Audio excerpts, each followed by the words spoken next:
Mesdames et messieurs, bonsoir. Je m'appelle Nicolas Rossignol, je vais vous accompagner ce soir, aussi pour apprendre comme vous, pour écouter, pour m'enrichir aussi de tous ces témoignages.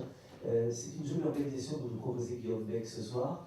Vous êtes dirigeant d'entreprise, social, voilà, vous êtes également un membre actif, parce qu'au MEDEF comme ailleurs, il y a parfois des membres inactifs, enfin qui dorment ou qui ne jamais. Mais lui, c'est un membre actif d'une commission qui s'appelle Management et Capital Humain. Voilà. Cher Guillaume, que faisons-nous chez vous au MEDEF ce soir? Écoutez, tout d'abord, soyez tous les bienvenus au sein du MEDEF pour cette conférence.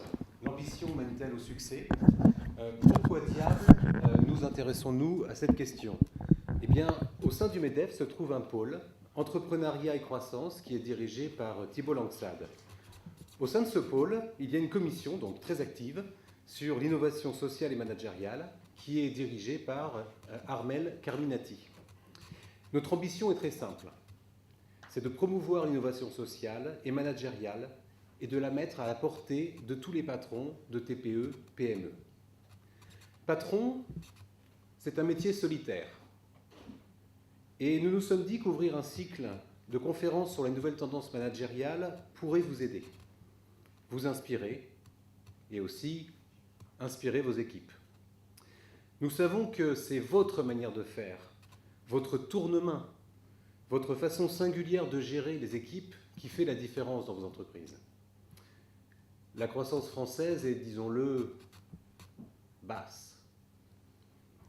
Où aller chercher de nouveaux leviers? N'est-ce pas dans l'intelligence collective et les pratiques de management qui vous différencient? N'est-ce pas comme ça que vous allez attirer et libérer le potentiel humain? En tous les cas, aujourd'hui, vous ne pouvez pas négliger cette piste. Notre première conférence accueillait David Allen et sa méthode « Get Things Done ». Aujourd'hui, nous allons sur une dimension plus humaine. En communauté, en brigade, en commando, en mode geek, nos invités vont nous apporter leur vision et leur expérience, sincère et simple. Ils vont vous parler de leur histoire. Sur leur chemin, deux mots-clés, l'ambition et le succès, deux notions qui finalement sont toutes personnelles. Prenons quelques secondes. Formulez dans votre tête votre ambition de patron.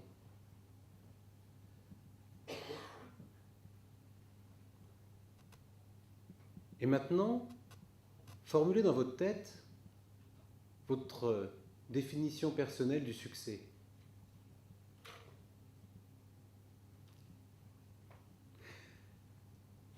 Si vous avez la réponse, répétez-le. Répétez-le sans cesse, dans l'ascenseur, à vos équipes, en permanence, jusqu'à en avoir la nausée. C'est un conseil de Jack Welch. Posez-vous la question, comment engager les équipes? Que disent-elles de votre management? Allez jeter un œil sur Glassdoor. Est-ce que vos équipes ont la niaque? Comment parlent-elles de votre société? Mais surtout, qu'est-ce qui vous inspire, vous? Comment réinventer sans cesse votre façon de manager? Comment avoir une longueur d'avance sur vos équipes? Allez, ouvrons les chakras, réseautez, respirez. N'oubliez pas que copier, c'est gagner, et j'espère que nos invités ce soir vont vous inspirer. Merci pour votre attention. La parole est à Nicolas Rossignol et nos invités. Merci beaucoup. Merci. Très bonne soirée. Merci infiniment. Et voilà mon cher Samuel. Je suis très heureux de vous retrouver là. Frère Samuel, qu'est-ce que vous faites au MEDEF? Est-ce que vous allez bien? Voilà, racontez-nous ce que vous faites là. En fait, je me détends. Oui, mais vous êtes trompé de porte, non? Peut-être que d'autres ne sont pas détendus quand ils viennent au MEDEF, peut-être que le MEDEF n'est pas très détendu, mais moi, ça me détend de passer 2 ou 3 jours par mois avec le monde de l'entreprise. C'est mon laboratoire d'observation du monde et c'est mon laboratoire aussi de compréhension du monde, pas sur toutes les dimensions de la personne, hein, et sur beaucoup de choses. Voilà. Donc je suis, en gros, c'est ça depuis 30 ans maintenant, 2-3 jours par mois avec l'entreprise pour essayer de comprendre ce que je ne peux pas comprendre de là où je suis, c'est-à-dire avec une vie avec des frères ou bien dans des lieux où la vie n'est pas tellement économique, elle est plutôt personnelle, elle est plutôt sociale, elle est plutôt problématique, on va dire ça. D'accord, vu comme ça, je vais vous laisser la parole dans quelques instants pour que vous puissiez échanger évidemment sur beaucoup d'idées. Je voudrais, permettez-moi de dire quelques mots sur vous. Donc votre carte de visite fait format 3 recto verso, il y en a 14 derrière. Je vais juste vous dire que Frère Samuel a rejoint une congrégation qui s'appelle la Congrégation des Frères Saint-Jean en 1982, il avait 21 ans l'année dernière. Voilà, vous êtes titulaire d'un doctorat de philosophie, quelle horreur, à l'Université de la Sorbonne Paris 1, une maîtrise de théologie à l'Université catholique de Lyon, et vous êtes responsable depuis 2001 de la formation des frères en tant que doyen de philosophie de l'école Saint-Jean. Voilà, je dois dire que vous êtes un expert auprès du Centre des jeunes dirigeants de l'Association pour la fondation de services politiques. Vous êtes conférencier ordinaire de l'Association Progrès du Management, de l'Aspen Institut de France et du MEDEF. On se croise à l'université d'été notamment. Et vous travaillez auprès de grandes entreprises, de dirigeants que vous rencontrez régulièrement. Finalement, il n'y a pas de chose si exotique que cela à vous avoir avec nous ce soir. Ce qui pourrait être exotique, et c'est là où vous allez tout de suite débrancher nos idées reçues et mettre une claque peut-être à nos appréhensions, vous allez nous parler de succès. Et derrière le mot succès, derrière vous, nous allons, et vous resterez avec nous bien sûr, avec d'autres intervenants parler autour de cela, derrière le succès, on va parler des dangers du succès. D'abord, vous allez me donner votre définition, c'est une obligation pour commencer, mais surtout derrière, vous allez, si on parle de succès, vous nous parlerez certainement d'échecs. Mon cher frère, je vous écoute, je me mets au premier rang pour essayer de faire le bon élève. Dans 19 minutes 59, cher frère Samuel, je vous fais signe comme si de rien n'était. Parfait. Alors, c'est vrai, je me suis dit, au début, le sujet global, c'était le danger du succès. Alors, je me suis dit, c'est la tarte à la crème du moraliste, c'est-à-dire que depuis toujours, tous les moralistes vous expliquent que le succès, c'est dangereux, parce qu'on s'enorgueillit du succès, donc il faut faire attention au succès, c'est pas bon pour la santé. Voilà. Et en fait, tout le monde n'a qu'une envie, c'est de vivre le succès. Donc, il y a une espèce de paradoxe là. Alors, où tout le monde est pervers, ou alors, voilà, le succès, il faut le prendre avec comme un élément d'existence, et puis se demander ce qu'on en fait. Et puis alors, très bizarrement, je n'avais jamais réfléchi sur l'étymologie du mot succès. Je me suis dit, parce que je connais un tout petit peu le latin grec, je me suis dit, mais ça ne me dit pas grand-chose. Et en fait, c'est très simple. Le succès, c'est l'aboutissement. C'est ce qui succède à. C'est ce à quoi s'achève un processus. C'est l'achèvement du processus. L'achèvement de la procession, donc c'est ce qui est au bout. Et il y a des succès positifs et des succès négatifs. Et l'histoire a gardé plutôt, en tout cas au XXIe siècle, le succès dans sa dimension positive. Donc c'est l'aboutissement heureux. Alors, je me suis dit, c'est pas que ça. Ça, c'est l'étymologie, c'est très gentil, mais le succès, c'est aussi la reconnaissance publique. Donc, je le différencierais de la réussite. Je me disais qu'il y a un paradoxe, c'est le paradoxe du condamné à mort à la guillotine. Il est dans un grand moment de succès.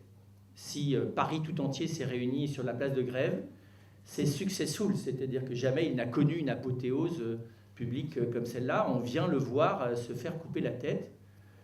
Par contre, lui ne réussit pas grand-chose là. Celui qui réussit, c'est le bourreau, si ça se passe proprement. Donc je me dis, c'est très bizarre. On a là une réussite indéniable. Le bourreau n'est pas dans le succès, par contre, c'est le condamné à mort. Voilà. Donc ça veut dire que le succès n'est pas nécessairement associé à la réussite, c'est autre chose. C'est la fama, c'est la rumeur, c'est les honneurs, diraient les Grecs. Aristote se demandait déjà, est-ce que les honneurs peuvent rendre heureux? Est-ce que le succès peut rendre heureux? Le succès, en tout cas, il demande qu'il y ait des gens qui demandent un public. Il n'y a pas de succès sans public. On ne s'applaudit pas soi-même tout seul. Alors qu'on est capable d'évaluer sa propre réussite sans avoir besoin d'autrui. Mais ce qu'il y a de commun au succès et à la réussite, c'est qu'il y a une évaluation. J'ai réussi, c'est un vrai succès. Et donc, je les différencierais de choses plus profondes dont on va voir que nous espérons dans notre vie commune qu'il soit le signe. C'est l'accomplissement. L'accomplissement ou la plénitude, ce sont des choses qui sont plus profondes. Et c'est vrai, ce dont on rêve profondément, à l'état peut-être un peu de fantasme ou de mythe, c'est que le succès et la réussite viennent couronner un accomplissement intérieur, un aboutissement intérieur, une certaine plénitude. On voit bien, ce sont les héros tels qu'on les a rêvés dans les années 60-70, dans tous les films. On est plutôt dans les anti-héros, c'est-à-dire qui sont successful mais pas heureux. Confère l'avant-dernier James Bond et même le dernier. Et donc on voit bien que plénitude, et puis vous avez des gens qui vivent plénitude et accomplissement intérieur et qui ne sont pas du tout dans la problématique de la réussite. C'est des gens qui sont dans la recherche intérieure.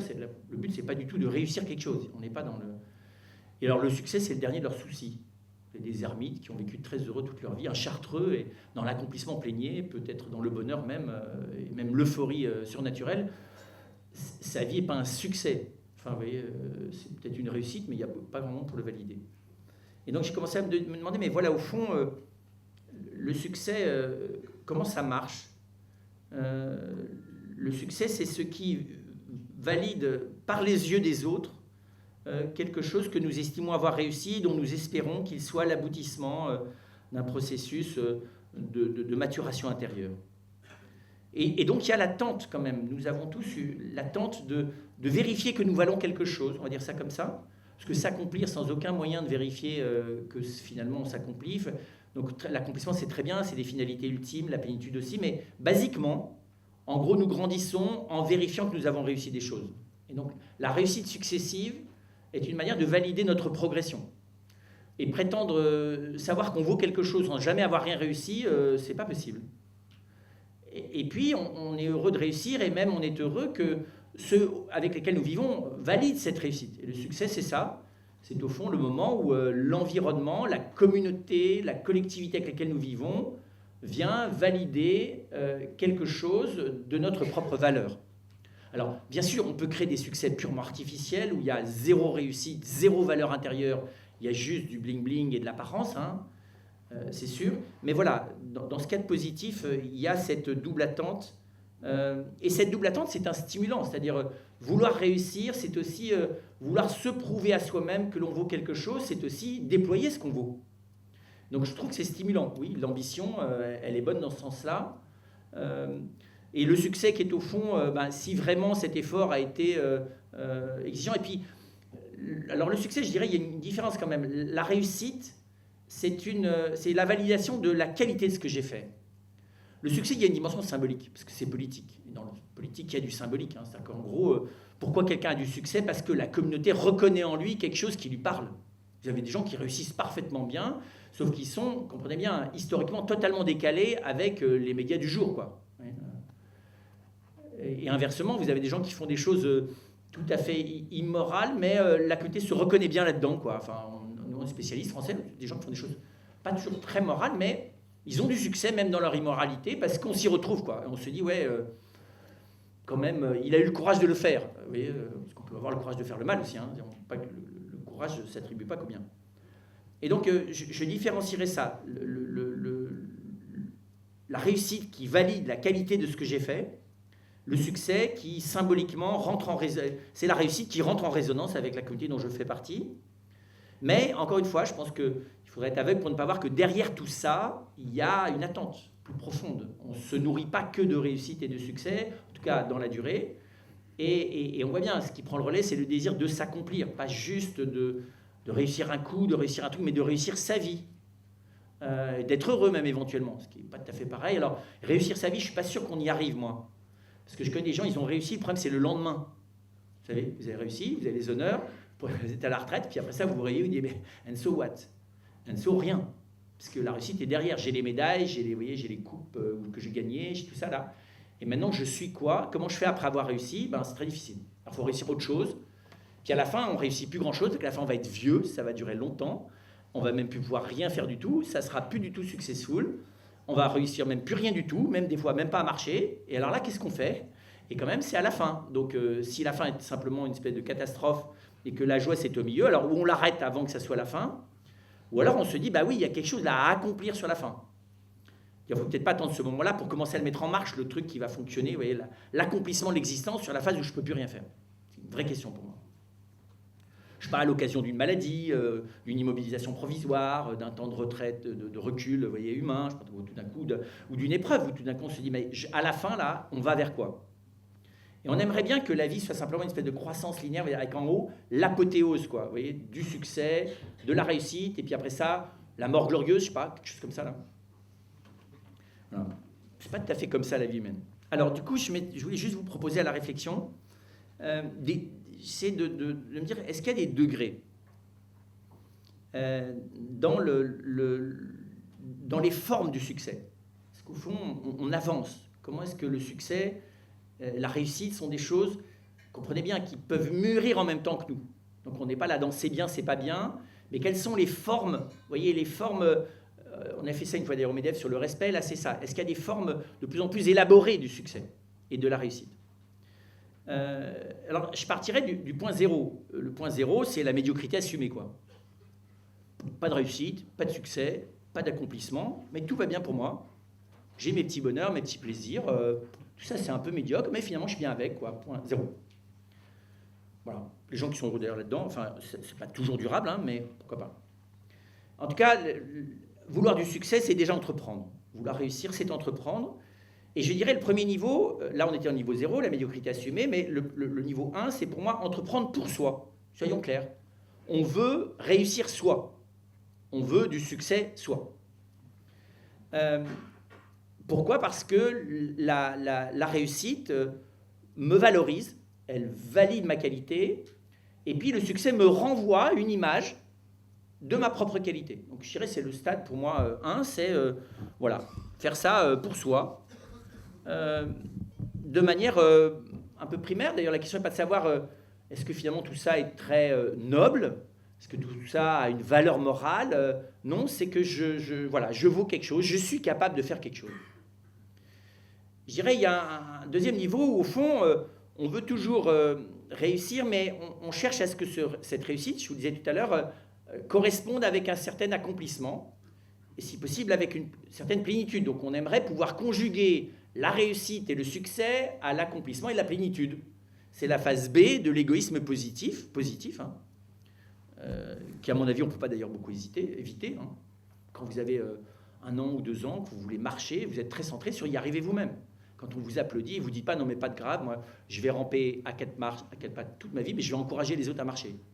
Non, on est nécessairement auto-centré, parce qu'à un moment donné, il faut bien qu'on arrive à émerger par soi-même, par un travail sur soi. Et la validation du travail sur soi, c'est la réussite, et c'est l'accueil par la communauté de cette réussite sous la forme du succès. Donc on voit bien que là, il ne s'agit plus simplement d'être valorisé par la réussite et le succès, mais d'être valorisé par la réussite et le succès comme une authentification de ce qui se passe plus en profondeur. On voit ça chez des dirigeants. Un dirigeant crée une entreprise, voilà, il veut gagner de l'argent, être compétitif, et qu'on reconnaisse que, voilà, je ne sais pas pourquoi gagner un prix du plus jeune, du meilleur jeune entrepreneur de l'année, quoi. Puis après ça, au bout d'un certain temps, voilà, il aimerait pouvoir, à travers ça, voilà, que intérieurement, il se sente satisfait de ce qu'il fait. Le stade 3, c'est d'entreprendre avec autrui. C'est-à-dire d'associer l'autre.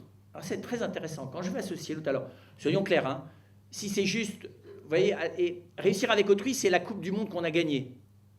Le problème, c'est qu'après ça risque de se corrompre. C'est-à-dire qu'on a gagné ensemble, une fois, puis après ça, chacun veut gagner autant qu'on a gagné ensemble, même si on continue à bosser ensemble. Vous voyez, je veux dire, en gros, c'est les types qui font un casse, et à la fin, on se casse avec, c'est qu'à le dire, avec un partage quoi, du butin. On voit bien que là, c'est pas franchement pour l'autre, non. C'est même pas avec vraiment les autres. C'est juste avec soi, en association pour soi, provisoirement avec des forces alliées. Là, je parle du avec autrui au sens fort du terme. Et donc, on voit bien que entreprendre avec autrui, vouloir réussir avec autrui, vouloir, au fond, vivre un succès avec l'autre, c'est une forme d'accomplissement, là. Ça ne peut pas se faire de manière purement superficielle. Je prends le risque avec l'autre, c'est-à-dire qu'il y a une confiance. Et ça, c'est intéressant, de chercher à réussir avec l'autre, de partager le risque, de se faire confiance, et de savoir qu'à la fin, on doit être 2 à gagner ou pas, ou 0. Ce n'est pas l'un contre l'autre. Et donc, il y a un partage de la valorisation, parce qu'il y a un partage du risque. Voilà, et ça me semble intéressant. Puis, je dirais, il y a un stade plus élaboré encore, c'est quand je ne veux pas simplement qu'il y ait un accomplissement, mais je voudrais qu'on arrive à ce qu'il y ait une plénitude, c'est-à-dire qu'en gros, que finalement, d'avoir fait les choses ensemble soit presque plus important que le succès qu'on va avoir. Ça, c'est ce que dit un dirigeant d'entreprise, des fois, au bout de 25 ans, quelqu'un qui a 50, 55 ans, qui dit, oui, au fond, moi, maintenant, ce qui m'éclate, c'est de faire les choses avec les autres. À la limite, gagner de l'argent, je m'en fous, d'être reconnu par l'extérieur, ce n'est pas mon problème. Pour moi, c'est vraiment qu'on arrive à vivre des choses qui soient vraiment intéressantes ensemble. Vous voyez, là, il y a de la réussite, il y a du succès, mais c'est presque un espèce d'effet second. C'est plus recherché pour soi, c'est plus associé, c'est plus une nécessité, finalement. Et puis, je dirais, il y a le stade 4, c'est entreprendre pour autrui. C'est autre chose, ça. Et donc là, finalement, c'est au fond chercher un certain accomplissement dans la relation à autrui, au-delà du succès et de la réussite, et même sans qu'il y ait le succès et la réussite. C'est la paternité ou la maternité dans ce qu'elle a de grand, c'est au fond souhaiter que l'autre, lui, réussisse, que moi je disparaisse, que je sois là à favoriser l'émergence d'autrui, l'accomplissement d'autrui, et que finalement, j'en ai rien à faire que quelqu'un le valide. Vous voyez, ma joie sera que l'autre grandisse, que l'autre parvienne en s'appuyant sur moi. J'ai vu une fois un dirigeant d'entreprise, ça m'avait beaucoup marqué. Je parlais du bonheur, il me dit, en vous écoutant, moi je crois que j'ai vécu une fois le bonheur en entreprise. La question est de savoir, pouvait-on vivre le bonheur en entreprise? Il me dit, j'ai embauché quelqu'un, j'ai hésité, parce que c'est quelqu'un auquel je n'avais pas spontanément confiance, je lui voyais beaucoup de défauts. Finalement, dans la durée, ce garçon a appris à conquérir ma confiance, et il s'est appuyé sur celle que je lui donnais pour réaliser des choses que je n'aurais pas réalisées moi-même. C'est pas mal, c'est assez élaboré comme expérience. Hein. Bon, comme si quelqu'un auquel il n'avait pas confiance au début avait réussi, vous voyez, à le conquérir, à se servir du meilleur de lui-même pour faire mieux que lui. Voilà, ça je trouve que c'est une très belle image de... Comprenez bien, là on est dans la réussite intérieure.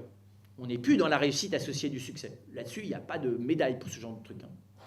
D'ailleurs, tout ce qui se passe dans l'ordre de la bonté dans l'entreprise, tu n'as pas de médaille, tu n'as pas de succès. La performance, depuis Stakhanov, tu as des trucs.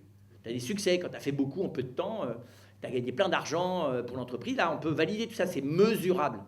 Le succès, il faut qu'il y ait du quantitatif, pas de qualitatif d'ailleurs. Vous voyez, la richesse du feu d'artifice dénote la manière dont on veut fêter le succès du jeune couple ou de je ne sais pas trop quoi, de l'élection du maire. Ou de l'idée qu'on en a d'ailleurs. Et puis alors, il y a un stade dernier, c'est quand au fond, j'entreprends pas simplement pour moi, j'entreprends pas simplement avec autrui, j'entreprends pas simplement pour autrui, mais je voudrais entreprendre pour tous, c'est-à-dire chercher à ce que notre manière d'agir, le degré, si vous voulez, de réussite ou d'accomplissement de notre manière d'agir soit beaucoup plus large que simplement ceux avec qui on bosse. Alors, il n'y a pas trop de possibilités. Hein. C'est, au fond, comment j'invente l'accomplissement et la plénitude dans le non-succès et dans la non-réussite. Comment traverser l'échec successfully? Comment traverser l'échec d'une manière telle... Alors, quel est l'enjeu là? L'enjeu, c'est l'espérance. Finalement, vous voyez, tant qu'on fait des choses pour soi ou des choses juste avec quelques-uns, c'est moi et les autres. Mais dès qu'on commence à être capable d'être un signe pour tous, et pas un signe bling-bling, hein, vous voyez, pas un signe du style... le gars, c'est un génie, j'aimerais tous être comme lui. Vous voyez, l'identification au héros. Vous avez des gens qui sont autre chose, c'est-à-dire qui rayonnent une espérance. C'est-à-dire ceux qui ont été capables de traverser l'intraversable et qui derrière disent c'est possible. Pas parce que j'ai l'effet, mais c'est possible. Moi, je suis juste le signe que c'est possible. Et donc ça veut dire qu'il n'est peut-être pas impossible de s'accomplir et de vivre une certaine plénitude dans l'échec. Pas parce que c'est l'échec, mais malgré l'échec, traverser l'échec. Traverser le non-succès. Et donc c'est au fond d'être capable de travailler par moments à contre-courant qui fait que ce sur quoi je vais miser comme accomplissement dernier n'est pas nécessairement en référence aux critères des gens qui sont autour de moi, aux critères du monde, aux critères de la société dans laquelle je suis, qui peut complètement se tromper. Moi je dis de temps en temps, le vendredi saint, à l'applaudimètre, celui qui a le succès, c'est Barabbas. Le mec, il a l'applaudimètre maximum. Jésus, c'est à mort. Barabbas, c'est sauvez-le. Voilà.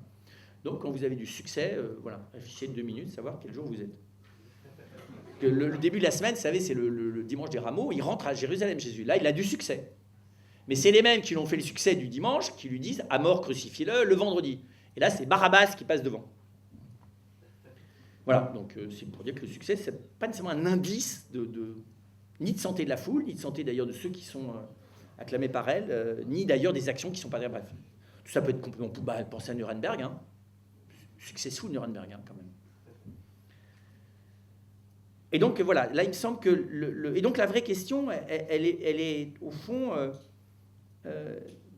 comment est-ce que je vais passer du succès pour moi, la réussite pour moi, à cette manière d'y inclure autrui jusqu'à transformer mon rapport au succès. Je ne crois pas trop à la moralisation du succès, qui est de dire tu comprends, fais gaffe mon gars, la gloire et tout. De toute façon, tout le monde sait que la gloire et la richesse, ça pourrit tout le monde. Tout le monde le sait. Moi, je croyais quand j'étais jeune qu'il y avait des exceptions.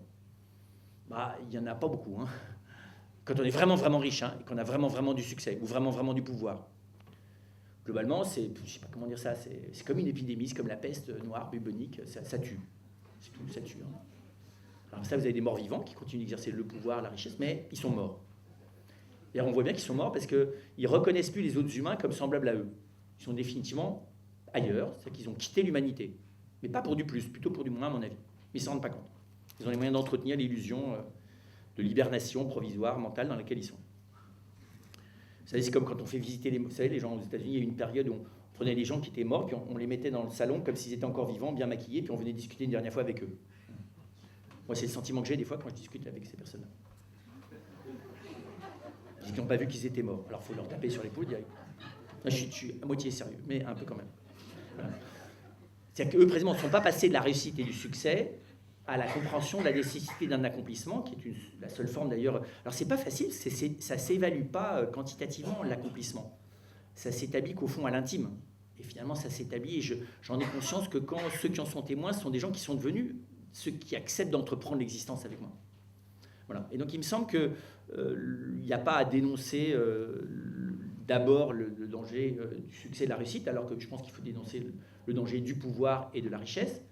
Mais par contre, il faut essayer de comprendre comment est-ce que c'est une première étape, cette réussite et ce succès pour soi, et qui peut propulser l'individu dans une démarche dans laquelle il va progressivement s'élargir, laisser passer les autres devant, s'effacer, et puis apprendre dans la part d'échec, parce qu'il y a toujours une part d'échec de l'existence, tout le monde le sait. On est déjà en échec dès la naissance. Parce qu'il y a des gens qui sont mieux, parce qu'il y a des gens qui sont plus beaux, qui courent plus vite, parce qu'il y a un aîné, il y a un cadet qui est plus aimé, enfin, qui me semble plus aimé. Enfin, bref, il y a toujours des rivaux partout, donc il y a toujours un endroit où je ne suis pas le centre absolu du monde, donc je suis déjà en état de ne pas pouvoir tout avoir. Je suis en état de manque, privation. Dans un même sens, je m'aperçois que finalement, d'être soi, c'est super sympa. Mais quand on s'aperçoit qui on est soi, on s'aperçoit qu'il y a des choses merveilleuses, il y a des choses vouées à la réussite, au succès, il y a des choses vouées à l'accomplissement et à la plénitude, puis il y a des choses vouées je ne sais pas à quoi, parce que c'est durablement un peu médiocre, incapable de bouger, je fais quoi avec ça? Et donc voilà, s'approcher de ça et dire comment est-ce que ça, tout doucement, je le transforme. Comment est-ce que l'accomplissement vient s'emparer la pauvreté humaine, les limites humaines. Voilà. Je pense que des fois, c'est ce que nous apprend la rencontre avec des gens qui n'avaient rien pour réussir, qui n'avaient rien du tout du succès, et qui ont appris ce qu'on appelle la résilience. Ce que je vous proposerai pour finir, c'est ce que j'appelle le modèle de la résilience comme forme de réussite. C'est-à-dire, au fond, assumer comment est-ce que la fragilité est capable d'être victorieuse du pire. Non pas comment la force est victorieuse du pire, mais comment la fragilité apprend à ne pas se laisser terroriser par les contraintes de l'existence, ne se laisse pas terroriser par la faiblesse ou la faille ou la cassure qui la menace, la fragilité, mais comment la fragilité, elle apprend à être victorieuse. Ça s'appelle la résilience, et ça, c'est possible, finalement, qu'en misant sur autrui. Alors, vous me direz, il ne faut pas se tromper sur les autrui sur lesquels on mise, c'est vrai. Mais voilà, et il me semble que là, la confiance qui permet à ce que la part fragile de nous s'épanouisse, c'est quelque chose qui ne fait pas de bruit, mais je pense que la vraie réussite profonde de l'existence, elle est dans la fragilité heureuse. Que ça, c'est vivable même dans l'entreprise. D'ailleurs, je pense que actuellement, c'est le grand défi d'entreprise, hein, parce que fragile, voire médiocre, on connaît qu'elle l'est, qu'elle soit soumise à la nécessité de traverser des échecs ou des régressions, elle l'est aussi. Et donc, comment vivre ça de manière pas purement négative? Comment vivre ça, vous voyez, comment trouver un chemin là-dedans? Ou même dans la difficulté, voire dans l'échec économique, chacun peut continuer à tracer, aidé par l'autre, un chemin de résilience où l'accomplissement et la plénitude ne sont pas exclus, même si c'est par moments plus long. Voilà, et donc je pense que le tout, c'est d'éviter que le succès soit une ivresse ou une idole, éviter que... Voilà, pour entrer dans quelque chose de la réussite intérieure qui finalement, moi je pense à un succès invisible, mais finalement beaucoup plus profond, qui est celui de donner, de nourrir de l'intérieur la destinée commune d'une entreprise, la destinée commune d'une famille, la destinée commune d'un peuple. Et l'âme collective, ça existe. Comment on la nourrit? On la nourrit qu'avec des gens, qu'avec la part de nous qui accepte, appuyé sur autrui, vous voyez, de traverser la non-réussite, de traverser le non-succès, en s'apercevant que là, voilà, j'ai pas à fuir ça, j'ai aussi à l'affronter, jamais seul, parce qu'on n'y survit pas toujours seul, ou on se durcit, mais à plusieurs qu'on arrive à traverser ça. Voilà. Ça me semble intéressant.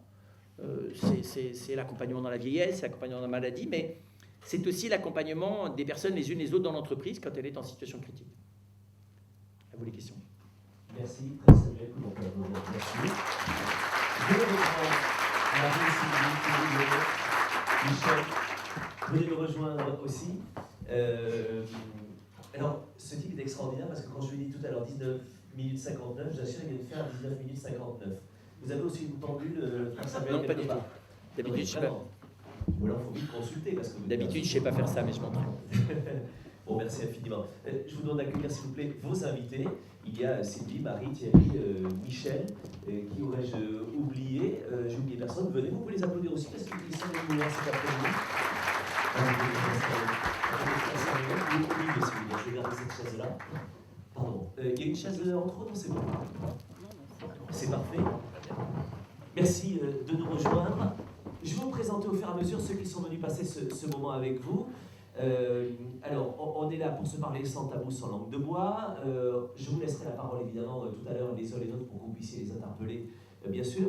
Mais ils ne sont pas là par hasard parce qu'ils ont chacun une histoire à nous raconter qui peut, et qui est évidemment liée avec cette question du succès ou de l'échec, mais en tout cas des leçons que l'on peut en tirer.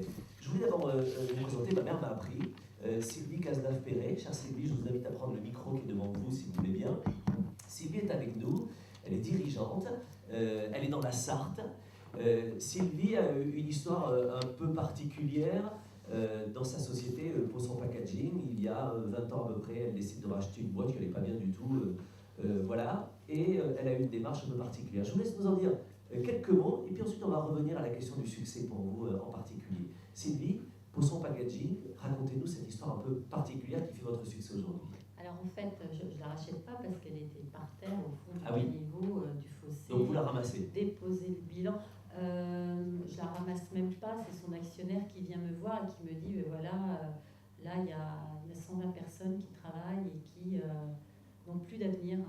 Donc il m'a demandé d'aller faire un audit, donc comme tous les auditeurs j'y vais et puis je lui écris que c'est fichu, complètement fichu, les clients reprennent les films, il n'y a aucun espoir. Et là, il y a une personne de l'entreprise qui vient me voir et me dit « Madame, dans cette entreprise, il y a besoin de personne d'autre que vous. Il y a besoin d'un patron. » Et moi, je dis « Mais moi, je ne connais rien du tout. L'industrie, je ne connais pas. Je ne connais absolument rien à ce que vous faites. Je ne connais pas les clients, je ne connais pas le marché. Je suis complètement incompétente. » Et lui me dit « Mais si, ici, les gens, ils ont besoin d'espoir et vous êtes quelqu'un qui est allé pouvoir donner de l'espoir aux gens. » Et vous avez fait comment ? Et j'étais vraiment ennuyée parce qu'à l'époque j'avais 4 enfants, je ne vivais pas dans cette ville du tout. Vous n'aviez pas le bouquin L'espoir pour les nuls? Non, je n'avais pas de clé, mais je me suis je suis vraiment trouvée devant un choix. Soit je continuais ma vie relativement très confortable, voilà. Soit je me mettais en danger et je me suis dit, je venais de passer une période très difficile de ma vie avec une séparation difficile, j'élevais seule ces 4 petits bouts. Et je me suis dit, voilà, c'est peut-être une chance, en tout cas, j'ai rien à perdre, mais j'ai tout à gagner d'essayer.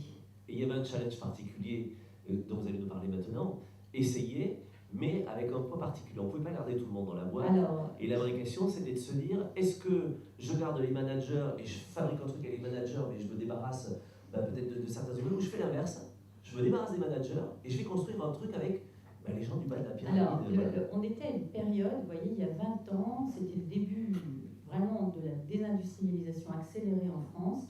On fermait énormément d'usines, on voyait partout des plans sociaux, etc.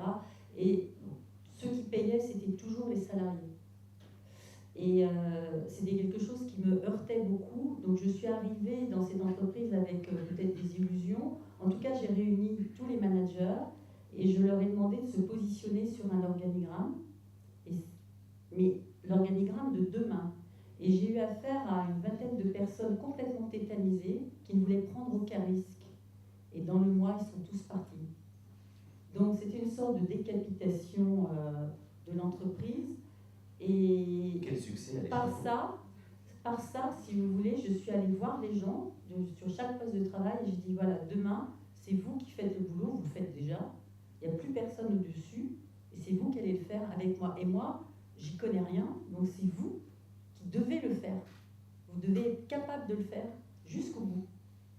Et c'était assez extraordinaire parce qu'on a fait en un an ce que des tas d'entreprises qui étaient venues, parce que c'est une entreprise avec des bonnes qualifications, des gens qui connaissent bien leur métier, qui avaient des clients qui croyaient dans cette entreprise, mais qui étaient mal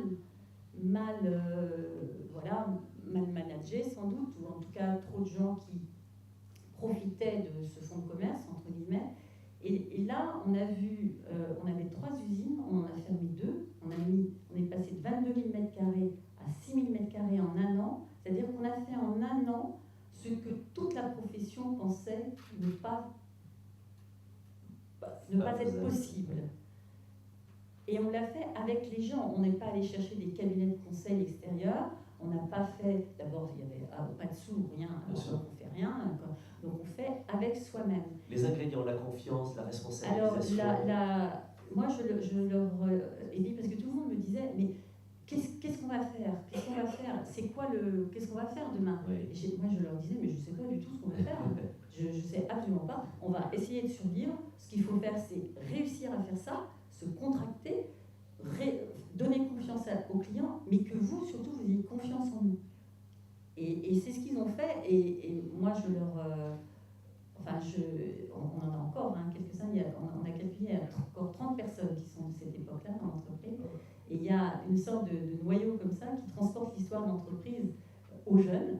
Parce que ça, c'est quelque chose comme une sorte de miracle de l'ambition, parce qu'on a eu cette ambition ensemble, de la bienveillance, parce qu'on a ensemble créé ce réseau de bienveillance, de sorte de famille, de résistance pour se redéployer, et puis de confiance, parce que ça, c'est indélébile.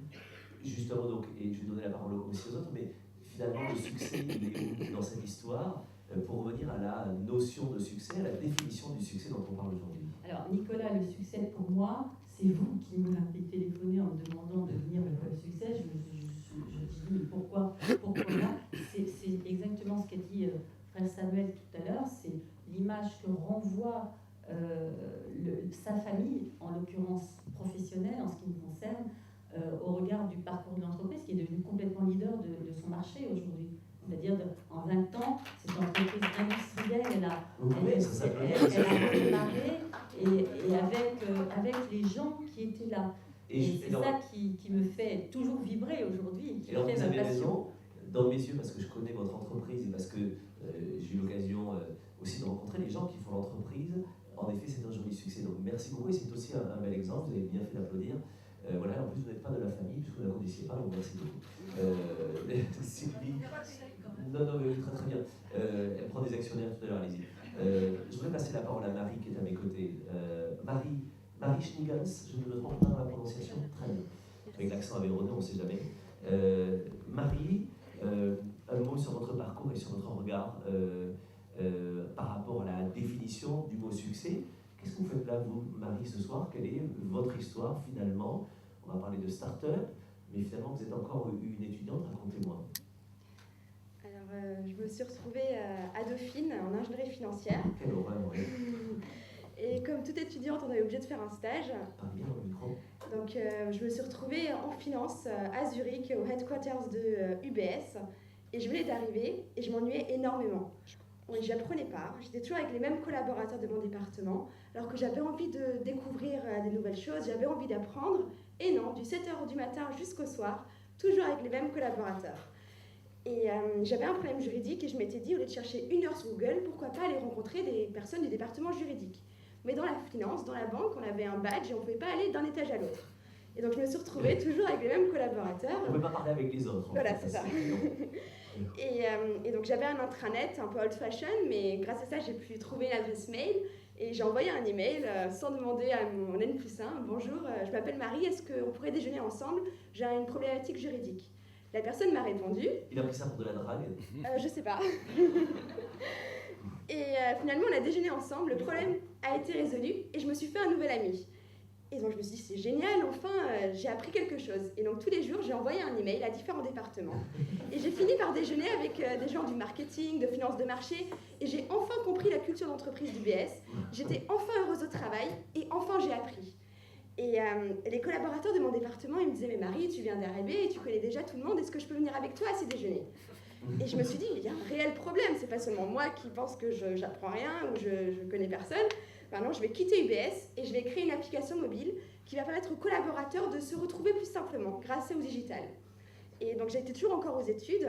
Et donc, grâce à ça, il y a eu en même temps le statut étudiant-entrepreneur qui permet aux jeunes de pouvoir faire une pause dans ses études pour créer son projet.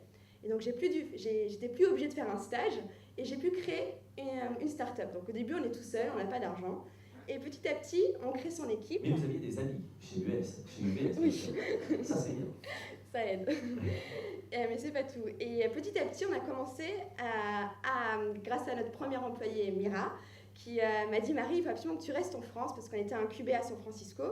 Et qui m'a dit « Marie, il faut qu'on essaye. Il y a beaucoup de choses à faire ici. Dans le 440, il faut faire bouger les lignes. » Je me suis dit « Bon, on essaye. » Et au bout de 3 mois, on a vu la moitié du 440. Et maintenant, les grands groupes nous font confiance. Et grâce à cet outil, ça les aide aussi. Il s'appelle Never Eat Alone. Oui, Never Eat Alone. Voilà, Très bien. Et dans le CAC 40, tout le monde le sait, il cherche des amis parce qu'il n'en a plus. Et donc, votre application, finalement, racontez-moi comment ça se passe. Je l'ai sur mon téléphone, je fais quoi? Alors, c'est une appli toute simple. En 2 clics, vous voyez des profils. Par exemple, vous aimez le tennis. Et donc, vous voyez d'autres profils de votre entreprise qui aiment aussi le tennis. Et donc, vous pourrez déjeuner ensemble.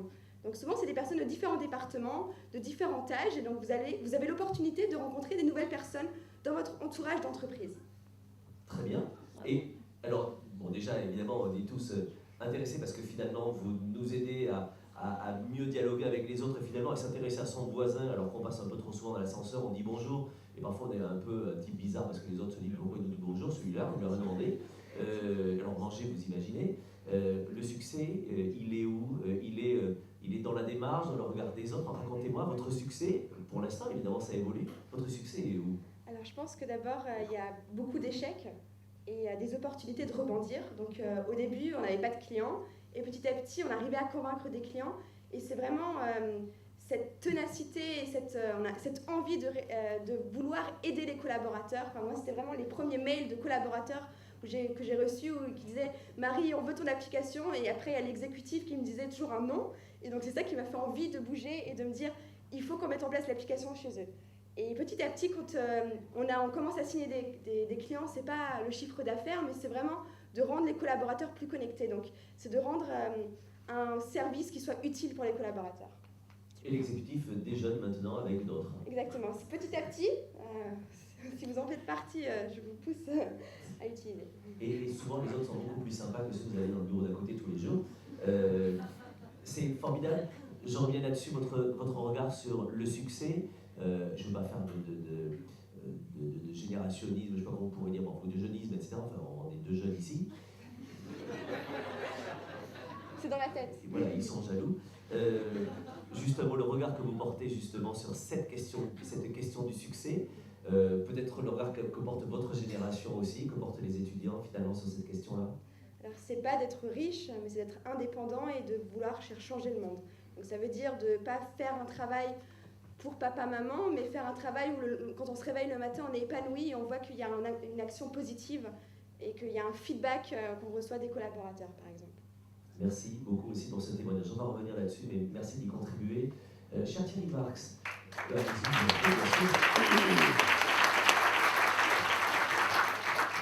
Thierry Marx, vous aviez envie de manger avec la terre entière, donc vous êtes dit je vais leur faire à manger. Comme ça, je vais manger avec plein de gens différents tous les jours, c'est un peu la même chose.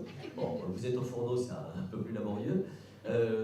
Bon, je vais faire court aussi parce que le CV, comme chacun d'ailleurs autour de la table, est conséquent. On vous connaît en tant que chef, prestigieux bien sûr. On connaît vos étoiles comme des équipes championnes du monde de foot. Voilà, on vous connaît à la télévision. Ce qu'on sait peut-être moins et qui nous intéresse tout autant, c'est ce que vous faites à côté et notamment ce que vous avez fait en créant des écoles. Comment est-ce que vous présentez Thierry Marx quand on vous tend le micro, on vous dit mais vous êtes qui, vous faisiez quoi? Parce que je suis journaliste, je parle de la France. Donc voilà, le petit-fils de Karl Marx, mais sinon vous avez une station de métro pour vous. Qu'est-ce que vous dites en fait aux gens qui vous dites mais qu'est-ce que tu fais Thierry Marx? Alors moi je suis un artisan cuisinier tout simplement. J'ai commencé mon métier par la pâtisserie, par la boulangerie-pâtisserie, et puis ensuite j'ai eu un break assez long avec le monde des armées, et ensuite la cuisine. Donc je suis un artisan, cuisinier, pâtissier, mais surtout actuellement cuisinier. Alors je disais que c'est un métier merveilleux parce que c'est un lien presque affectif avec vos clients, et puis j'étais surtout un type qui avait eu beaucoup de chance d'avoir rencontré au bon moment des bonnes personnes. On parlait de succès tout à l'heure, qu'est-ce qu'on en fait, c'était très intéressant. Ouais. Et ce qui est intéressant, c'est quand il vous épanouit, quand il vous rend heureux, quand il vous donne envie de partager. Et effectivement, on a créé ces écoles pour les quartiers d'où je viens, qu'on appelle aujourd'hui gentiment politique de la ville. Quel quartier politique de la ville, c'est drôle. Votre quartier, vous, c'est Belleville. Alors, je suis né à Belleville, entre Belleville et Ménilmontant, et ensuite, j'ai fait la Seine-Saint-Denis, comme beaucoup, le Val-de-Marne. Je pourrais vous raconter, c'était sympathique. Et puis, on a, pardonnez-moi,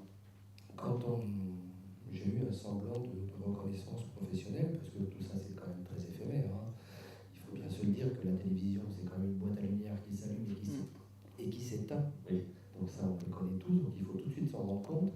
Et puis dire que quand les gens vous reconnaissent un petit peu, ou vous accordent quelque peu de talent, qu'est-ce que vous allez faire pour les vôtres, ceux qui n'ont pas eu la chance de croiser les bonnes personnes. Et il se trouve que ce monde qui s'est accéléré a privé énormément de gens de pouvoir avoir la possibilité de rencontrer les bonnes personnes. Alors on s'est dit, on va faire des écoles. Qu'est-ce qui nous a manqué, nous, dans ces quartiers? Un cadre éducationnel choisi, un réseau pour trouver la bonne entreprise au bon moment. Alors on s'est dit, bon, ça on sait le faire, alors on va le faire, et puis comme on a trouvé un petit peu de pognon, on va le faire, et puis ça va être gratuit. Et puis on s'est dit, mais gratuit, c'est peut-être pas très malin, donc il va peut-être falloir trouver une monnaie d'échange. Alors on va dire à ces personnes, on peut vous filer un coup de main, mais il y a une monnaie d'échange, pas d'absence, pas de retard. Et on va vous apprendre les 80 gestes de base de ce métier de cuisinier et les 90 recettes du patrimoine culinaire français en 12 semaines. Wow. Donc on va jouer avec un acronyme, on aime bien nos acronymes dans les quartiers, c'est pas RER, rigueur, engagement, régularité. Rigueur, engagement, régularité. Alors c'est marrant parce que à chaque fois qu'on parle de rigueur en France, on se dit oh là là, oh le sale type, ça c'est un type qui a de la rigueur. Moi qui ai vécu 5 années au Japon, rigueur c'est le ritsuke. Ritsuke c'est formalise ton projet. Et c'est d'aider des personnes qui des fois ont un peu de mal à formaliser un projet et surtout de les aider dans cette formalisation du projet. L'engagement, c'est de leur donner la possibilité d'avoir la posture, de regarder devant et pas de tourner la tête toutes les 5 minutes en disant j'ai pas de peau, j'ai pas de chance, c'est terrifiant. Et puis la régularité, eh bien, je serai là tous les matins et il n'y aura pas de retard, il n'y aura pas d'absence. Ça fonctionne, on est à la 4e école de cuisine et la 4e école de boulangerie. On travaille en milieu ouvert et en milieu fermé. Et aujourd'hui, vous vouliez parler de succès, mais il sera à remettre en question demain. C'est 94% de retour à l'emploi. Wow. Donc, alors, ce qui est étonnant, tout ce que j'entends autour de moi, c'est que le succès, il faut le remettre en question tous les jours. Mais ce qui est formidable, c'est quand même l'échec, qu'on va pouvoir prendre comme une opportunité. Et moi qui travaille pour un groupe asiatique, la notion d'échec n'existe pas. Donc, tous les jours, chaque fois qu'on a des comptes rendus à faire, on a des rapports d'opportunité. Donc, ce qui évite largement de terrifier tout le monde en disant « Oh là là, il va falloir que je raconte la connerie de la veille, ça va être terrifiant. » Donc, on ne met jamais la personne dans la position de l'échec, mais que potentiellement, elle va être dans le succès, elle aussi, et dans la lumière, elle aussi. Et c'est ce que j'essaie de faire, et ce que nous essayons de faire dans ce groupe Cuisine Mode d'Emploi et Boulangerie Mode d'Emploi, et ma foi, on verra demain, mais en tout cas, aujourd'hui, ça fonctionne. Très bien, merci beaucoup de le partager avec nous, on va revenir sur tous ces points. On peut dire encore aussi Thierry Marc pour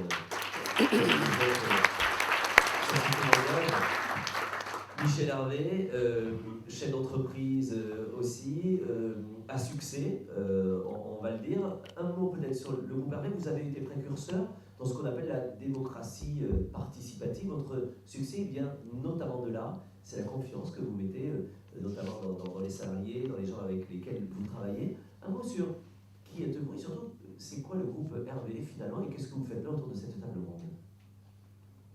Je n'en sais rien, c'est le succès. C'est le succès d'être reconnu par je ne sais qui m'a demandé de prendre la place de Jean-Eudes Tesson, qui n'a pas pu venir ce soir, je crois. Alors je vous rassure, personne ne remplace personne ici ce bon, soir, hormis Michael Jackson qui ne répond pas et Michel Auquer qui est bientôt mort, mais sinon, bah oui, il faut le dire. Mais en revanche, vous êtes là chacun parce que vraiment vous avez des histoires. La vôtre, c'est quoi, groupe Hervé, dites-moi? Alors, mon histoire, d'abord, c'est, et je pense que pour tous ceux qui sont dans cette salle, c'est la même chose, c'est d'abord d'être entrepreneur. Entrepreneur, et là, je vais faire une métaphore avec le singe. Ah. Excusez-moi, hein, mais c'est le gibbon qui passe d'une prise à l'autre. Entreprise. Entreprise, c'est ça. C'est-à-dire, c'est d'avoir le goût du risque. Donc, les entrepreneurs que nous sommes, des singes, en fait. C'est essentiellement de prendre le risque. Très bien. D'avoir la joie de risquer. Et la deuxième joie, c'est celle d'apprendre. Alors ça vient du latin ap, qui veut dire saisir par l'esprit, c'est-à-dire se casser la figure.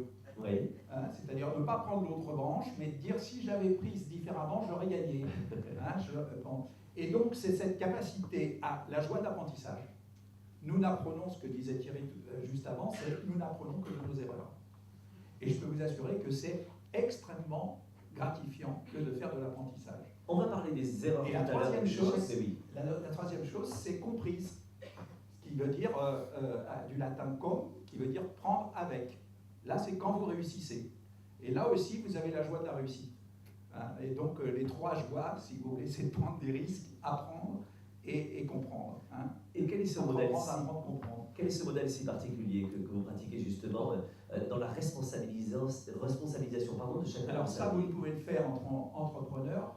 Il n'y a pas que les entrepreneurs d'ailleurs, il y a aussi les chercheurs et les artistes. Oui. C'est-à-dire, c'est la liberté. Ce qui est la force de tous les entrepreneurs, c'est qu'ils sont libres, il n'y a personne pour les commander. Concrètement, c'est quoi? Vos Vous salariés. Vous faites, ah non, pour vous, vous faites ce que vous voulez. Alors le problème, c'est qu'après, une fois que vous avez à manager des gens avec vous, là, tout d'un coup, ça change, c'est-à-dire que vous avez un deuxième métier. C'est plus d'être celui qui prend des risques, mais c'est celui qui manage son équipe. Alors son équipe, manager, dans le temps, au XVIIIe siècle, le mot manager, ça voulait dire prendre soin.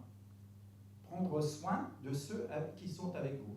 Et prendre soin, ça veut dire un peu comme le père de famille avec ses enfants, c'est-à-dire les élever, c'est-à-dire les faire grandir.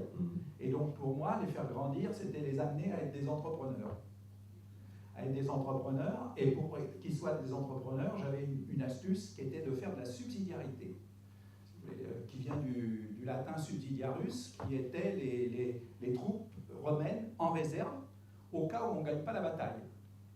Donc j'étais dans mon bureau et j'attendais subsidiairement d'aider les gens qui me demandaient de l'aide. Voilà. Et le problème des gens qui vous demandent de l'aide, c'est que comme ils ont la joie d'apprendre, ils font de moins en moins d'erreurs. Et comme ils font de moins en moins d'erreurs, vous avez de moins en moins de travail. Donc, je me suis retrouvé avec 50% de mon temps à ne rien faire. C'est bien. Et donc là, je me suis dit, il faut que je fasse autre chose. Et donc, je sois aussi entrepreneur pour prendre d'autres risques. Voilà, c'est comme ça que ça s'est passé. Et alors, il s'est passé quelque chose, c'est que faisant une autre activité à côté, une activité, on m'avait demandé d'être maire de ma ville, donc je suis devenu maire. Parthenay, la capitale du jeu.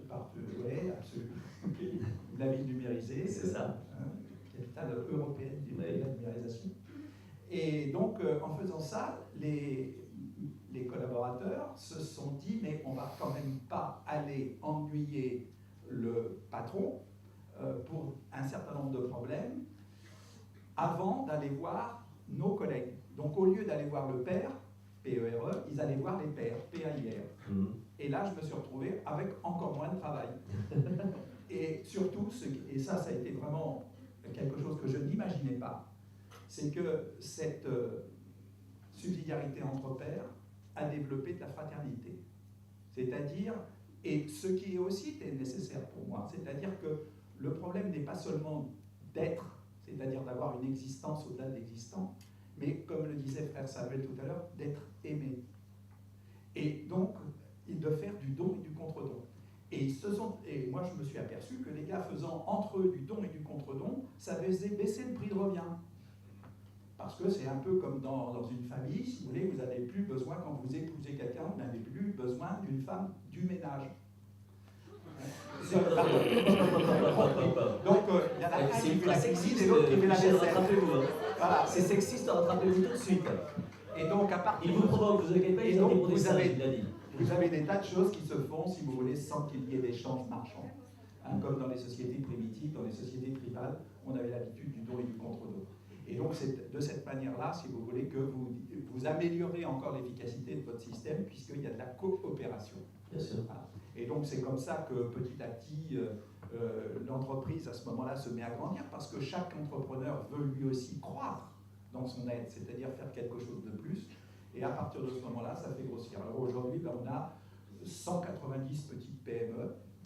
2800 salariés. Oui, qui sont managés par donc un manager qui est là pour faire un travail à la fois éducatif, mais aussi un autre travail intéressant qui est un travail de catalyseur, comme dans le vivant. Catalyseur, c'est-à-dire de créer du lien, exactement le métier que nous propose Sylvie, c'est-à-dire de Marie, excuse-moi, de faire de l'échange, du lien entre les ondes, c'est-à-dire de les faire réseauter entre eux, pour qu'ils puissent éventuellement trouver ce qui fait commun entre eux et ce qui va leur permettre de développer encore une dimension supplémentaire de don et de contre-don. Le succès, il est où là-dedans l'innovation. finalement? Dans la démarche, dans le regard de ses salariés, dans le regard des partenaires, votre succès aujourd'hui, c'est quoi? Non, c'est des gens qui ont envie de vivre. C'est le fait qu'à partir du moment où, et je pense que dans cette salle, il y en a beaucoup, tous ceux qui sont entrepreneurs, ils ont l'entreprise, c'est la vie. Oui. C'est-à-dire qu'ils ont envie de vivre. Et les salariés, quand ils sont en situation de faire quelque chose aussi dans lequel ils ont le sentiment d'être entrepreneurs et intra-entrepreneurs, c'est-à-dire de travailler en groupe, parce que le groupe donne une dimension supplémentaire. La capacité personnelle de chacun, si vous voulez, et la capacité du groupe, de l'intelligence collective, est supérieure à la somme des intelligences personnelles. Et donc vous avez une dimension, si vous voulez, supplémentaire qui fait que naturellement, ça ne peut que croître. Alors, ça croître, c'est assez intéressant parce que c'est le bonheur. Excusez-moi, juste 30 secondes pour dire que le mot heure, E-U-R, hein, le bon heure, vient du vieux français qui voulait dire croître. Et donc, vous avez une croissance, pas seulement de l'avoir, parce que, quand même, je vais terminer là-dessus parce que, excusez-moi, ça va nous arranger. Mais contrairement à... Et pourquoi je suis venu au MEDEF, c'est parce que très souvent, les gens qui ne sont pas des entrepreneurs nous disent, comme Karl Marx, excuse-moi, hein, le peintre, hein, comme Adam Schmidt, le chanteur, nous disent l'objectif, la cause au départ, c'est de gagner de l'argent. Hein, c'est le profit. Moi, je suis Max Weber, hein, il y a lui, un siècle, disait, lui qui était le numéro 1 à l'origine de la sociologie, disait non. C'est la conséquence, le profit. C'est pas du tout pour tous ceux qui sont des entrepreneurs, c'est pas l'origine. Et malheureusement, dans notre société, encore au XXIe siècle, les économistes et les marxistes ont tendance à nous dire que les entrepreneurs sont là pour faire, d'abord pour avoir de l'ambition de faire du profit. C'est faux. Voilà, c'est tout ce que je voulais dire. C'est faux. C'est déjà pas mal. Merci Michel Arnaud pour cela. Et moi je dis horloge, du latin horlogium, on dépasse le temps. Voilà. Frère Samuel, je vous ai quand même prendre plein de notes. Qu'est-ce que vous entendez? On va continuer ensemble sur ces notions. Mais finalement, dans ce que vous avez entendu, qu'est-ce qui fait le succès? On entend beaucoup l'humain, on entend la passion, on entend la responsabilisation, l'intérêt de l'autre aussi. Qu'est-ce que vous avez entendu, vous, et qu'est-ce qui fait le succès de ces gens-là? Moi, j'entends d'abord une chance d'être tombé dans la marmite petit. C'est-à-dire que tout le monde n'est pas prédisposé à ça. Hein. Quand vous grandissez dans un monde où il n'y a pas d'horizon, où entreprendre n'est pas valorisé, voilà, l'entreprendre, est-ce que c'est au fond de l'humain, mais c'est pas si facile de le libérer quand ça a été abîmé. Et donc, je pense des gens un peu bénis des dieux, quoi, qui ont su saisir des opportunités, mais avec un moteur intérieur qui était déjà là. Et ça, je trouve que c'est extraordinaire, par contre, de faire ce travail de libération du potentiel entrepreneurial. Et effectivement, je suis assez d'accord, quand on entreprend, les risques qu'on prend, spontanément, on va vouloir le partager. Et le plus intéressant, j'écoutais ce que disait Thierry Marx, le fait qu'on n'oublie pas les autres. Parce que moi, ce qui me frappe, c'est que le risque de la richesse, c'est de nous faire oublier d'où on vient, c'est de faire oublier les autres humains. Et donc, c'est vrai que de passer de la réussite entrepreneuriale à la réussite humaine, c'est au fond quand la dimension sociale, sociétale, tout ce qu'on voudra, quoi, est réintégrée au cœur de l'économie. Alors, il ne faut pas rêver une économie qui soit purement sociale et solidaire, mais c'est vrai que Alors, le problème, c'est que ça, c'est qu'une partie. Donc, il y a toute une partie de gens qui n'en ont strictement rien à faire d'entreprendre au sens humain du terme, c'est-à-dire qui veulent gagner de l'argent, être successful dans l'ordre du braquage financier, dans les logiques économiques à des hauts niveaux. Et donc, ils n'ont rien à voir avec de l'humain. Donc, il ne faut pas les oublier, eux, parce qu'on a aussi affaire à eux. Et c'est quand même cette logique-là, cette logique qui n'a rien à faire de l'humain, qui finit par mettre une part de l'humanité, y compris la part de la bonne volonté des entrepreneurs, en état d'échec. Je prends un exemple très brutal. Je suis très frappé de voir qu'aujourd'hui, il y a beaucoup de jeunes qui aimeraient entreprendre le parcours du combattant dans les banques, administratifs. Voilà. C'est l'enfer, quoi. C'est la jungle. Et il y en a beaucoup qui n'arrivent pas au bout. Marie, ça en est sorti, oui. Oui, mais voilà, Marie aussi, elle a eu beaucoup de chance parce qu'elle a eu une formation qui le lui permet, parce qu'elle est tombée sur des gens, elle a su s'entourer. C'est pas si simple. Et or, précisément, l'hyper-législation, en fait, la peur, quoi. La peur. Et la peur, elle est d'autant plus encouragée par tous ceux qui sont devenus des sportifs de la triche ou du monde. Enfin, voilà. Donc, c'est douloureux que ça soit ceux qui essayent, qui payent, qui ont à se payer des difficultés au nom de ceux qui se dispensent des règles. Je ne sais pas comment expliquer ça. Là, il y a une espèce de... Et là, c'est pas facile de renverser ça. Donc, moi, ça, c'est le premier problème. Et puis l'autre, c'est que l'échec, on apprend pourvu qu'il soit quand même un gentil échec. Hein. Pas trop méchant échec. Hein. Voilà. Il y a des échecs dont on ne se remet pas, il faut quand même le dire. Dont on ne se remet pas, tout simplement, parce que ça casse des choses. Et tout le monde n'a pas le rebond. Il y a des gens qui ne se relèvent pas, quoi. Attendez, est-ce que...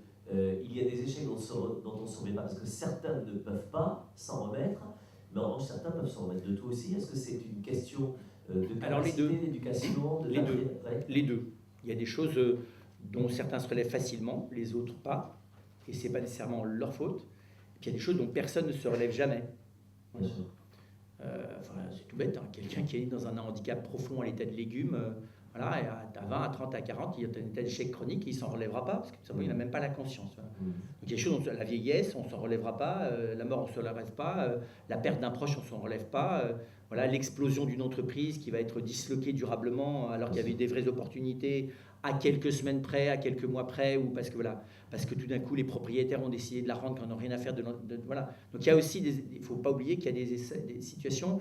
Et là, je trouve que c'est intéressant aussi de travailler sur comment l'entreprise, quand on sort de son succès, de sa réussite, comment est-ce que, alors c'est peut-être une phase qui commence à se retirer de l'entrepreneuriat immédiat, comment est-ce qu'on va aussi aller, pas récupérer, mais proposer des chemins pour ceux qui sont laissés sur les bords, quoi. Je trouve je pense notamment aux jeunes, il y a beaucoup de gens qui sont sur le bord dès le début, et puis il y en a beaucoup qui s'y retrouvent.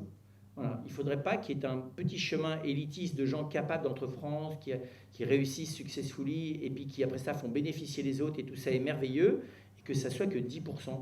Voilà. Il faut aussi essayer d'élargir le champ de la manière d'entreprendre sur des terrains de plus en plus difficiles, où l'échec est de plus en plus probable. Enfin, moi, pour accompagner des gens en difficulté d'existence, je vois pas ça. Voilà, il y a des moments où on se dit, est-ce que j'y vais ou j'y vais pas? Parce que là, l'échec, il est quasi assuré. Voilà. Et puis, est-ce qu'on y va seul? Comment on y va plusieurs? Et je pense que ce qu'apprend l'entreprise, c'est-à-dire se relever de certains échecs, apprendre à prendre des risques, apprendre à faire avec les autres, c'est finalement une école extraordinaire, comment dire ça, dont on pourrait élargir le champ d'action. Mais l'école devrait s'y mettre d'ailleurs à nous l'apprendre aussi. C'est sûr. Thierry et Sylvie. Thierry, vous avez connu l'échec, Thierry Marx, même après avoir obtenu la première étoile, deuxième étoile, racontez-nous. Oui, enfin un peu dès le départ, j'écoute avec beaucoup d'attention parce que c'est vrai qu'on est inégaux et différents face à la vie. Bien sûr. C'est comme ça, je veux dire, alors effectivement, la vie pour certains frappe fort, très fort. Et que cette notion du projet pour se relever n'est pas toujours évidente en fonction de l'extraction sociale dans laquelle on vit. Alors l'échec, oui, je l'ai connu, mais j'en ai toujours effectivement fait une opportunité, pas à bon escient d'ailleurs. J'ai été un revanchard. J'ai voulu me venger de cette société, de cette scolarité, de ci, de ça. Donc j'ai construit au départ, il faut le dire, là j'ai pas de gêne par rapport à ça, une forme de revanche. Et heureusement, encore je le dis très honnêtement, j'ai rencontré encore à mon époque, donc on parle d'une scolarité sortie 13 ans en gros, avec la possibilité de rencontrer les compagnons des devoirs, le cadre éducationnel du judo que je pratiquais plutôt pas trop mal, etc. etc. Aujourd'hui, c'est plus vrai. Et pour faire court là-dessus, pourquoi on a milité pour ces écoles, pourquoi on s'est engagé pour les écoles, c'est tout simplement, aujourd'hui, on est tous conscients que c'est environnemental, l'instruction. Aider l'autre à s'épanouir. Je n'ai pas dit que la fraternité était de porter les autres, elle est de les aider à s'épanouir. Donc, cette démarche que nous avons entrepris, je dis bien nous, parce que c'est un certain groupe à l'avoir fait, dans cuisine mode d'emploi, les boulangeries mode d'emploi, elle était celle, mais on ne comprenait pas son mécanisme. Et ce qui est drôle, c'est, au départ, je vous ai parlé qu'on n'avait pas d'argent, et j'ai rencontré, vous savez comment on fait quand on n'a pas d'argent, on essaie de frapper à toutes les portes, et puis après on dit, ah mais je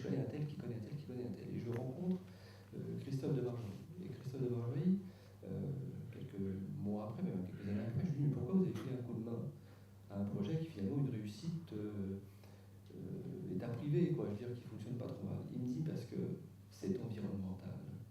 Et on voit aujourd'hui dans notre actualité terrifiante que si vous ne tendez pas la main, elle va s'abattre sur vous terriblement. Que si vous ne tendez pas la main, les personnes qui sont laissées pour compte vont suivre le premier gourou qui passe. Et très tôt, dans nos quartiers, le décrochage scolaire, c'est 12 ans. La sortie de scolarité sans diplôme, c'est 150 000 jeunes. Une armée. Une armée. Vous voyez ce que je veux dire? Donc, si vous ne montrez pas l'état du projet, que vous pouvez vous épanouir, que 2 ans pour avoir un CAP, c'est quand même peut-être un peu long. Peut-être que 12 semaines, qui n'est pas 3 mois. Oui. Qu'il n'y a pas d'ascenseur social, il n'y a pas un type qui appuie sur un bouton et qui vous propulse, ni pour les riches, ni pour les pauvres. Il y a un escalier social qui va nécessiter qu'on prenne conscience de l'effort marche par marche, que la responsabilité de la société, et notamment du monde politique, est de faire en sorte que ces marches soient équitables pour tous, pas plus. Mais que tout le monde reprenne conscience de cela et que cette notion d'environnement humain est essentielle. Et ce que j'entends là me rassure plutôt, c'est qu'on a à peu près tous pris conscience de ça. J'ai vu Sylvie réagir tout à l'heure.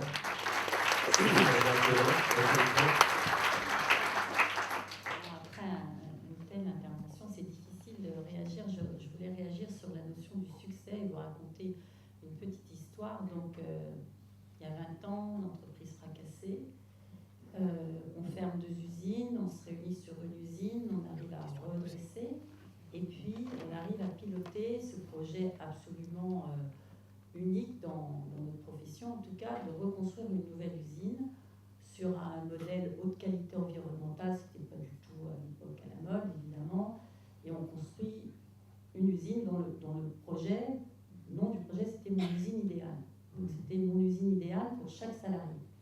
Un univers non carcéral. Vous savez que les usines sont souvent des univers carcéraux, complètement fermés, comme ça les gens travaillent en 3-8, 7 jours sur 7, ils ne se rendent pas compte s'il neige, s'il fait beau. Donc tout est déréglé dans leur vie, les biorhythmes, tout, plus rien marche. Donc on a fait cette usine pour que aussi les gens puissent prendre ses responsabilités, donc être acteurs de leur propre destin professionnel géographiquement dans l'usine. Donc on a vraiment conçu une usine très particulière. Je vous invite tous à venir voir. Quand vous passez sur l'autoroute on est exactement à la sortie d'autoroute entre Le Mans et Angers, à Sablé. On viendra et on demandera à Thierry Marx de faire le buffet d'accueil pour que passer vous n'avez jamais vu. Et donc, mais il ne faut pas hésiter, elle est ouverte, elle est ouverte. Et donc, moi je me souviendrai toute ma vie de l'inauguration de cette usine. Et il y avait plein de gens qui étaient là, enfin plein de gens pour nous, hein, on était 400-500. Et puis tout le monde qui me disait « Ah mais ça y est, t'es arrivé. » Oh là là, t'es arrivé. Je me disais « Qu'est-ce qu'il veut me dire, je suis arrivé ?» Moi j'étais en panique totale, parce qu'en faisant ça, donc ça c'est une notion un peu particulière de l'idée de succès, parce que d'un seul coup, alors d'abord on m'a demandé, alors je ne sais pas si c'était ma condition de femme, je vais juste en parler 5 minutes là, on m'a demandé qui était mon patron. Hein. La grande classe. Non mais c'est dingue. Avant, le totalement nul, moche, tout ça, c'était normal que je la dirige. Mais du moment que c'était un truc super, bah alors c'est qui est-ce qui a fait ça? Non. Hein. Ouais. Donc ça c'est juste pour l'anecdote. Et moi j'étais en panique totale parce que je voyais ce projet nouveau, puisqu'on passait dans une dimension industrielle plus importante, et on mettait en risque l'entreprise de nouveau, parce qu'il fallait assumer ce bâtiment, il fallait assumer les machines, assumer une nouvelle technologie. On faisait rentrer du numérique beaucoup à l'intérieur de l'usine pour pouvoir dialoguer. Pour vous, vous n'étiez pas arrivé, c'était un point de départ.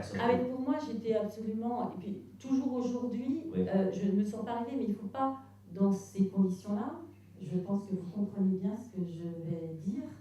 Il ne faut pas qu'on soit tout seul à ressentir ça. Parce que tout le monde peut se sentir arrivé autour de vous. Et moi, j'ai vu des gens du management autour de moi, très peu. Il y en a un, d'ailleurs, qui n'est pas resté, parce qu'il se sentait arrivé. C'est dingue, ça.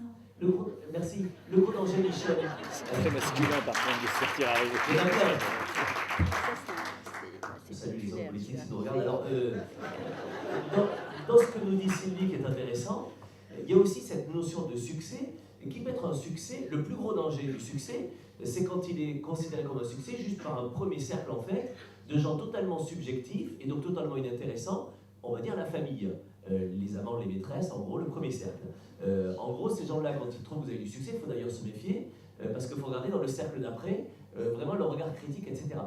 Michel, est-ce que ça c'est aussi un regard que vous avez? Est-ce que c'est une méfiance que vous avez par rapport à l'extérieur? Je pourrais poser la question à Marie d'ailleurs tout à l'heure, en un mot. Le problème qu'on parlait tout à l'heure, c'est que aujourd'hui on peut avoir le succès dans ce qu'on sait faire, mais en réalité ce qui compte c'est le comportement, c'est-à-dire garder de l'humilité, d'avoir de l'empathie, de la résilience, de l'énergie, etc. C'est toutes ces facultés qui sont comportementales et non pas du tout dans le savoir-faire, mais dans le savoir-être, qui deviennent extrêmement importants. L'humilité. Et l'humilité, c'est le jour où on prend conscience qu'on a tous un handicap. Ouais. Alors par exemple, moi, il y a un ami qui était aveugle et qui me disait quand les gens m'aident à traverser la rue, je les aide à traverser la vie. Ouais. Je trouvais ça très joli. Et j'ai le même handicap dans mon entreprise avec des gens qui ont été longtemps à l'école. Bon, j'ai bien sûr dans ma vie eu beaucoup d'amis énarques et ils sont extrêmement handicapés. Peut-être qu'il y en a C'est dangereux. Ils sont extrêmement handicapés parce qu'ils savent répondre aux questions, mais pas se les poser. Et l'avantage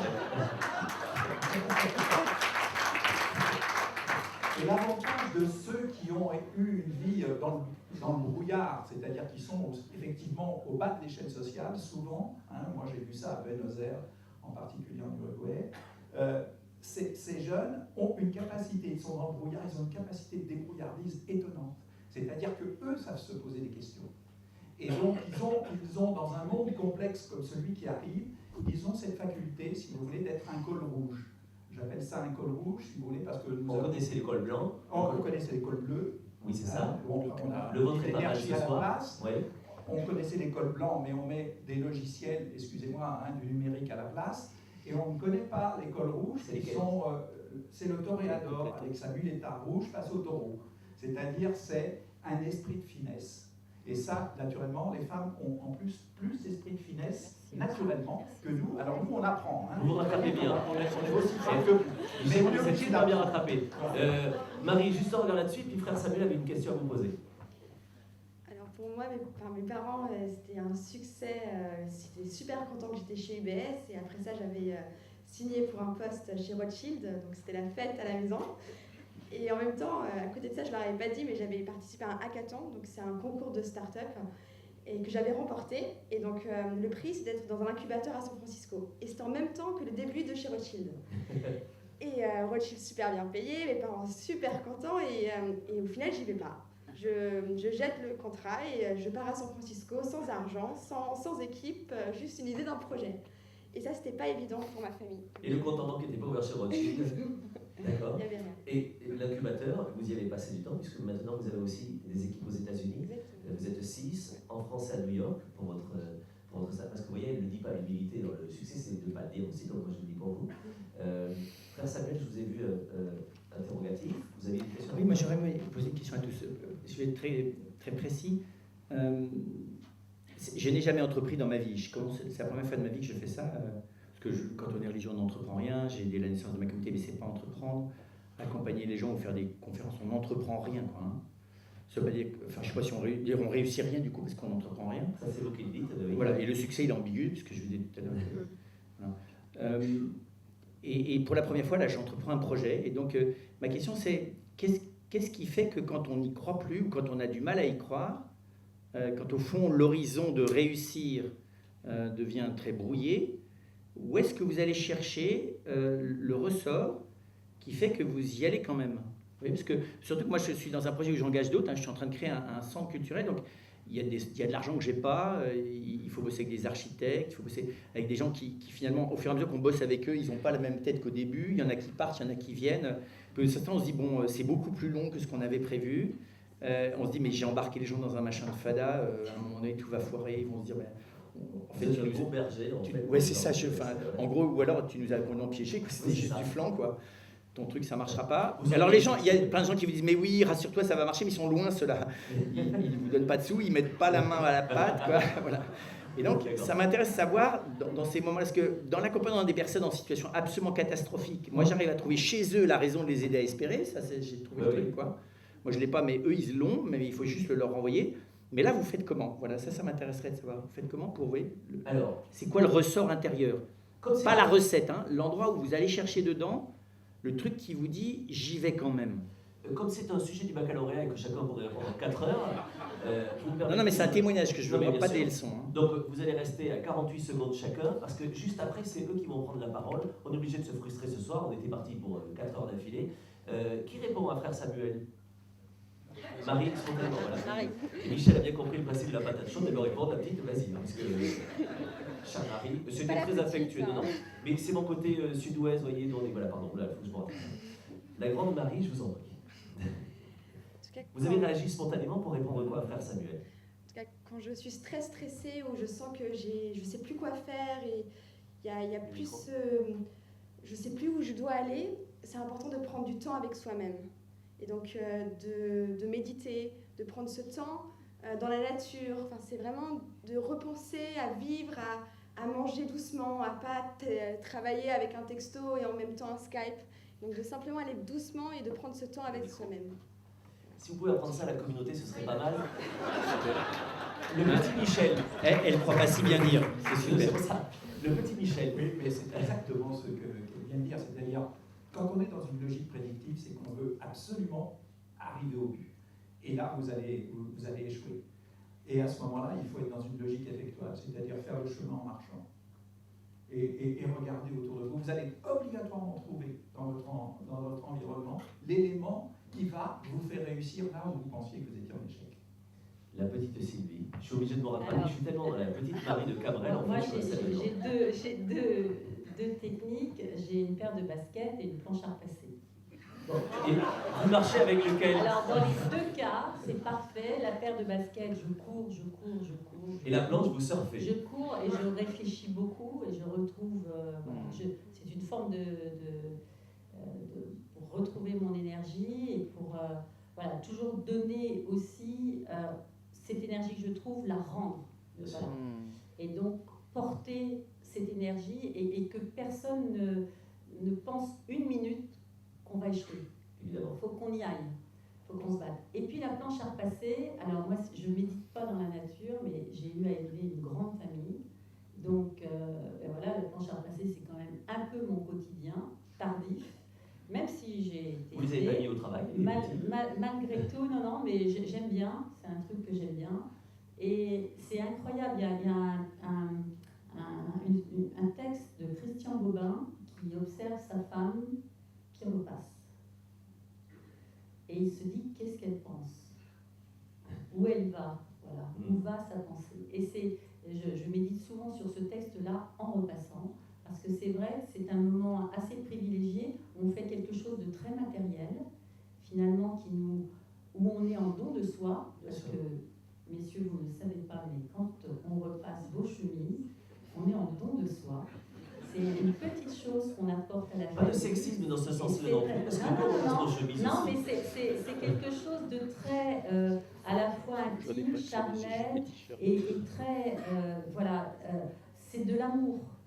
Et souvent, on ne le vit pas toujours comme ça, parce que c'est quelque chose d'un peu pesant, mais ça peut être aussi de l'amour. Ça veut dire que le couple a mal tourné quand Christian voit sa femme et qu'il dit c'est de l'amour quand elle est repassée. Le petit Thierry pour... voilà. C'est le judo, le karaté, c'est... Alors, j'allais y venir. C'est-à-dire que c'est vrai que j'ai vécu longtemps au Japon, je travaille encore beaucoup avec le Japon, je pratique toujours au Japon. Et j'ai eu un vieux professeur, tu vois, les gens, des kendoka ou des judoka qui ont des vieux professeurs, mais là c'est vrai. Et il avait sur ses armoiries une libellule. Ce qui nous faisait beaucoup rire parce que nous on aimait les trucs virils, et lui il avait une libellule. Et ce sensei avait 82 ans, et on rigolait avec cette histoire de libellule. Et moi je reviens à cette notion du projet et de regarder, comme disait le général Lott, calme, avant et droit. Et quand un jour on débattait sur cette histoire de cette libellule, il disait un bon sabreur, quelqu'un qui a un projet d'aller plus loin pour battre l'autre finalement, développer là-dessus, mais pour aller au succès, finalement, il disait il faut être une libellule, finalement. C'est très bien une libellule, regardez. Elle est au présent, elle vit pleinement au présent. Si elle rencontre une difficulté, elle va à droite, Migi, elle va à gauche, Idari, Mae à l'avance, mais mécaniquement, elle ne reculera jamais. Elle ne sait pas. Elle changera, elle ne peut pas, elle changera d'axe cognitif, mais elle s'adaptera et elle passera. Et je trouve que quand on a un projet, quand vous vous imitez au quotidien, et quand vous n'avez plus cette énergie, il faut aller vous coucher, et le lendemain, vous avez de nouveau cette énergie parce que vous n'allez pas tourner la tête. C'est le corps et l'esprit, tout avance, calme, avant et droit. Et ça, eh bien, vous ne pouvez pas l'écrire, ça se ressent. Les gens qui sont autour de vous disent il ne lâchera pas, il n'y a que la mort qui le fera arrêter. Et ce sensei disait toujours aimer la vie, oui, mais complice avec la mort. De ne pas avoir peur de ça. Et il disait quand vous avez un projet, finalement, qu'est-ce que vous... Et venant de mon extraction sociale, à chaque fois que j'ai franchi quelque chose, cette mer de l'incertitude, finalement, c'est 20%. Vous êtes préparé à 80%, mais il reste 20% à faire. Vous dites, je suis prêt, allons-y, advienne que pourra. Calme, avant et droit. Et ça, quand j'ai un projet, les gens disent, mais il est fou ce type.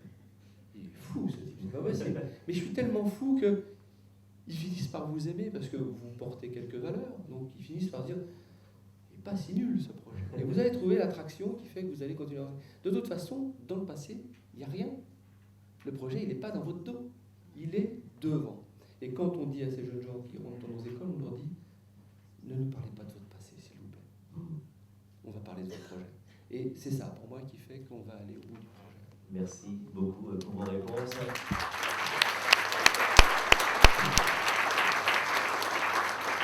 Cher frère Samuel, c'est-à-dire que sur le chantier, vous devrez faire la libellule. Il va falloir apprendre à faire la libellule, évidemment, sur le chantier. Je vais laisser la parole à la salle pendant quelques minutes, si vous voulez bien. Si certains ont des questions à poser, vous êtes d'accord, pas d'accord, une Catherine Lavande à partager, enfin allez-y. Voilà, on déborde un tout petit peu sur le timing, mais je suis sûr que ce qui vous arrive après sera beaucoup moins sympa, et comme ça n'arrive pas tous les jours, profitons-en. Qui prend le micro? Le premier dans la salle, s'il vous plaît. Première question, et là, on prend la deuxième question dans la salle. La première était très moyenne, hein, je vous ai trouvé, voilà. Ah, des libellés, on va commencer par madame, si vous voulez bien. Oui. Je suis désolée, j'ai pas préparé ma question. Ah mais ça nous arrange madame, parce que quand c'est préparé, ça dure 3 heures. Madame, je vous en prie, vous pouvez vous présenter si vous le souhaitez ou pas. Oui, oui, avec une question. Voilà, j'ai une petite société de communication. Donc une société, c'est vous qui dites petite, nous on ne le pense pas. Je vous invite à poser la question si vous voulez. Non, ma question c'est vous, comment vous appréhendez, parce que vous êtes forcément, comment dirais-je, obligé d'en prendre compte. Comment vous appréhendez, justement, vous avez parlé des énarques, toute cette intelligentsia politique qui, elle, ne se remet jamais en cause et qui, quand même, vous met des bâtons. La libellule, on traverse. Comme au sabre, on traverse. Comment vous les appréhendez? Avec des baffes? Comment? Comme au sabre. Puisque appréhender de appréhendum, on l'a dit tout à l'heure, la main des baffes. Qui dit quoi? Frère Samuel et c'est lui. On traverse. Voilà. On traverse. On traverse. De toute façon, c'est notre contexte géopolitique, on n'a pas le choix, c'est comme ça. Soit on s'implique comme mon voisin, soit on ne s'implique pas comme moi au plan politique, c'est un choix. Et en fait, on fait avec, il faut bien faire avec. Mais il faut le faire dans l'affirmation, exactement comme a dit Thierry tout à l'heure. Ils doivent toujours comprendre qu'on ne lâche rien. Voilà. Et on n'est pas obligé de descendre dans la rue pour dire ça. On doit juste bien affirmer nos positions et ne jamais rien lâcher. Thierry Marx réagit. Oui, en 2 mots, pardon. Je suis tout à fait d'accord. C'est quand on a eu l'idée, bon, je ne veux pas revenir sur ces écoles, j'essaie toujours de faire la promotion et de trouver quelques tickets gagnants pour. On va faire la promo tout à l'heure, vous inquiétez pas. Mais c'est drôle, il y a une quinzaine d'années, quand vous avez venu à l'idée de ces écoles, on m'a présenté différents hommes politiques, comme on les appelle, et tout le monde essayait de me convaincre que ça ne fonctionnerait pas. Et je me souviens qu'un jour, je rencontre un ministre qui me dit « Ah, je vais vous présenter mon directeur de cabinet. » On vous recommande toujours un directeur de cabinet. Je ne sais pas trop ce que c'est, mais bon. Donc, je rencontre le type qui, pendant 1 heure, m'explique que de toute façon, ça ne fonctionnerait pas. Oui, et à la fin, comme je ne sais pas quoi dire, je n'ai quand même pas l'habitude de dire dialoguer avec ce niveau de compétence. Je dis, non, mais c'est vrai, je dis à ce monsieur... Et devant compétence, il y a IN aussi. Non, mais je dis à ce monsieur, mais c'est pas très grave, on va le faire avec vous ou sans vous. Et le gars me regarde, mais pour qui il se prend? Oui. Et ce qui est drôle, c'est que les gouvernements succèdent, et il y a quelques années, je revois ce monsieur, il me dit, on avait eu tort à l'époque de ne pas faire vos écoles. Vous voyez que... Il l'a reconnu. Oui, quand vous croyez, quand les choses sont saines, sont montées honnêtement, finalement, c'est eux qui vont s'adapter à vous. Pas le contraire. Pas le contraire. Merci. C'est-à-dire que on a élu un certain nombre de personnes pour qu'ils s'adaptent aussi à la société telle qu'elle est et pour l'améliorer. Et parfois, on leur demande surtout de s'occuper de rien, ça nous arrange. Merci pour la question et la réponse. Il y a une question là-bas, monsieur, je ne vous ai pas oublié ici au premier rang. Monsieur, bonsoir. Oui, bonjour, Guillaume Urgelin, qui travaille à la Défense, et je suis cadre dans une grande entreprise d'assurance, et modeste cadre, on va dire. Et j'ai compris du frère Samuel que le succès et la réussite étaient des valeurs positives, et que le grand risque, c'est la richesse et la gloire. Et je voulais savoir à partir de quand est-on riche et glorieux? C'est pas la richesse et la gloire, c'est la richesse et le pouvoir. C'est très simple, c'est le moment où on n'a plus conscience de faire partie d'une humanité commune. C'est très simple. Où on commence à ne plus envisager la vie comme un partage avec l'ensemble du reste de la famille humaine, mais comme quelque chose dans lequel on va s'amuser à user le pouvoir qu'on a acquis par l'argent qu'on a. Je ne vais pas vous donner des chiffres, mais c'est très significatif. On pourrait presque voir mécaniquement, vous savez, comme une question de température. Ou alors on peut le dire autrement. C'est quand vous n'avez plus conscience qu'une part essentielle de votre richesse personnelle ne vous appartient pas moralement, même s'il vous appartient légalement. T'as compris? On va dire autrement, Saint Jean Chrysostome dit de manière très juste, les gens qui ont de l'argent sont les gestionnaires de l'argent des pauvres. À partir du moment où vous n'avez plus conscience du seuil, encore une fois, à partir duquel cet argent ne vous appartient plus. Voilà. Je pense que c'est ça qui fait péter un câble. Et c'est quoi l'argent qui ne vous appartient plus? C'est celle qui dépasse le bien vivre honnête de vous et des vôtres. Voilà. Au-dessus, ça ne vous appartient pas en strict. Ça vous a été donné par, non pas par votre réussite, mais par beaucoup des opportunités de l'existence. Si vous voyez tout ça là comme vraiment le bien des autres dont vous avez à gérer, que vous avez à gérer, et pas seul en plus, si possible d'ailleurs avec ceux auxquels finalement il appartient, et avec d'autres qui vont vous aider à le gérer. Voilà, je pense que... Et c'est pas facile de garder l'assise de cette vision, de se dire, voilà, dans mes biens, à partir de quand, de quel seuil? Peut-être que sur les 3 voitures que j'ai, il y en a une qui m'appartient, une et demie, la deuxième part et demie ne m'appartient pas tout à fait. Sur les 3 appartements vides que j'ai, qui ne sont pas en location, ou peut-être qu'il y a une partie qui ne m'appartient pas en strict. Oui. Voilà, c'est cette mentalité-là. Et ça, c'est assez rare chez les gens qui ont, parce que, comme me disait l'autre, si ils ont, c'est qu'ils ne donnent pas, quoi. Hein. Thierry Michel, Frère Samuel, on va faire une formation avec les fonctionnaires de Bercy pour leur dire que notre argent ne leur appartient pas. En fait, on va aussi leur dire. Thierry Michel, vous avez réagi. Oui, non, juste 2 mots. Je ne vais pas citer un grand philosophe, mais Michel Audiard disait on a de pognon, mais on a de principe. C'est tout à fait juste. Mais j'ai fait court parce que j'ai beaucoup de talent. C'est tout à fait très bien, merci de l'avoir dit, Michel. Oui, le micro va fonctionner, le micro va. Ça ne fonctionne plus. Si, ça va? Oui, oui, vous inquiétez pas. Oui, c'est un problème de confiance, c'est-à-dire avoir foi en son passé. Et à ce moment-là, c'est une fausse confiance en soi, au sens où, en général, dès qu'il y a des erreurs, on est dans le déni. Et ce sont des gens qui sont dans la domination, c'est-à-dire que c'est leur passé qui fait qu'ils se mettent en situation de penser qu'ils sont dominants et que les erreurs, c'est le bien des autres, que pour ils sont souvent aussi dans la manipulation, dans l'agressivité. Alors que la confiance en soi, c'est toujours avoir foi en son futur. Et à ce moment-là, on est dans l'assertivité. C'est-à-dire que c'est toujours à la recherche d'un contrôle de soi, d'un autocontrôle de soi, qui vous amène à toujours vous mettre en question. Et à partir de ce moment-là, vous restez dans l'humilité. Donc toute la difficulté, c'est de passer de la confiance la foi dans son passé à une foi dans le futur. Alors il y a bien sûr ceux qui ont manque de confiance en eux parce qu'ils ont besoin de l'aide des autres. Mais là, c'est pas grave. Ceux-là, on est là justement pour leur apporter le management nécessaire pour qu'ils puissent devenir augmenter leur assertivité. Merci. Monsieur, premièrement, vous avez levé la main pour poser une question. Bonjour. Oui, bonjour à tous. Donc, Jean Blassat, je suis chef d'entreprise, je fais du conseil en logistique. Donc, merci à tout le monde, c'est très intéressant. Ma question elle est pour Thierry Marx. On vient du même endroit. Il ne le sait pas, mais moi je le sais. C'est quelqu'un qui m'inspire. Je voulais lui poser une question par rapport à son modèle d'école où il forme des jeunes, ou peut-être pas que des jeunes d'ailleurs, en 12 semaines. Je voulais savoir ce qu'il pensait en fait de l'apprentissage, la manière avec laquelle elle est faite en France, qui me semble un bon dispositif, mais néanmoins, j'ai l'impression que vous l'êtes challengé par votre approche. C'est un vaste débat et fort passionnant. Je vais essayer de répondre de façon assez courte. Alors, merci de reconnaître le quartier de mon frère, merci beaucoup.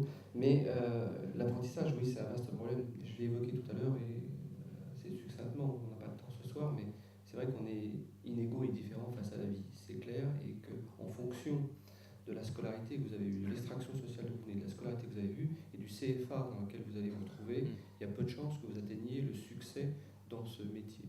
Donc, pour moi, c'était important de regarder sans critiquer, d'aller plutôt que de chercher des coupables, de chercher des solutions. Donc, dans l'apprentissage, j'ai vu un certain nombre de choses intéressantes. Et j'ai repris le manuel de 1962, vous voyez, c'est vieux, Plancher Sylvestre. Je me suis dit, bah, tiens, finalement, pour avoir un CAP de cuisinier, je dirais assez égalitaire, ou de boulanger, il y a 80 gestes de base, il y a 90 recettes. J'ai pris un petit peu mon bâton de pèlerin, je suis allé voir les meilleurs ouvriers de France, nos aînés, les gens plus jeunes. Est-ce que vous êtes tous d'accord avec ça? Oui, on est tous d'accord avec ça. Puis finalement, on l'a mis en place. À un moment donné, il faut accepter de faire bouger des rigidités.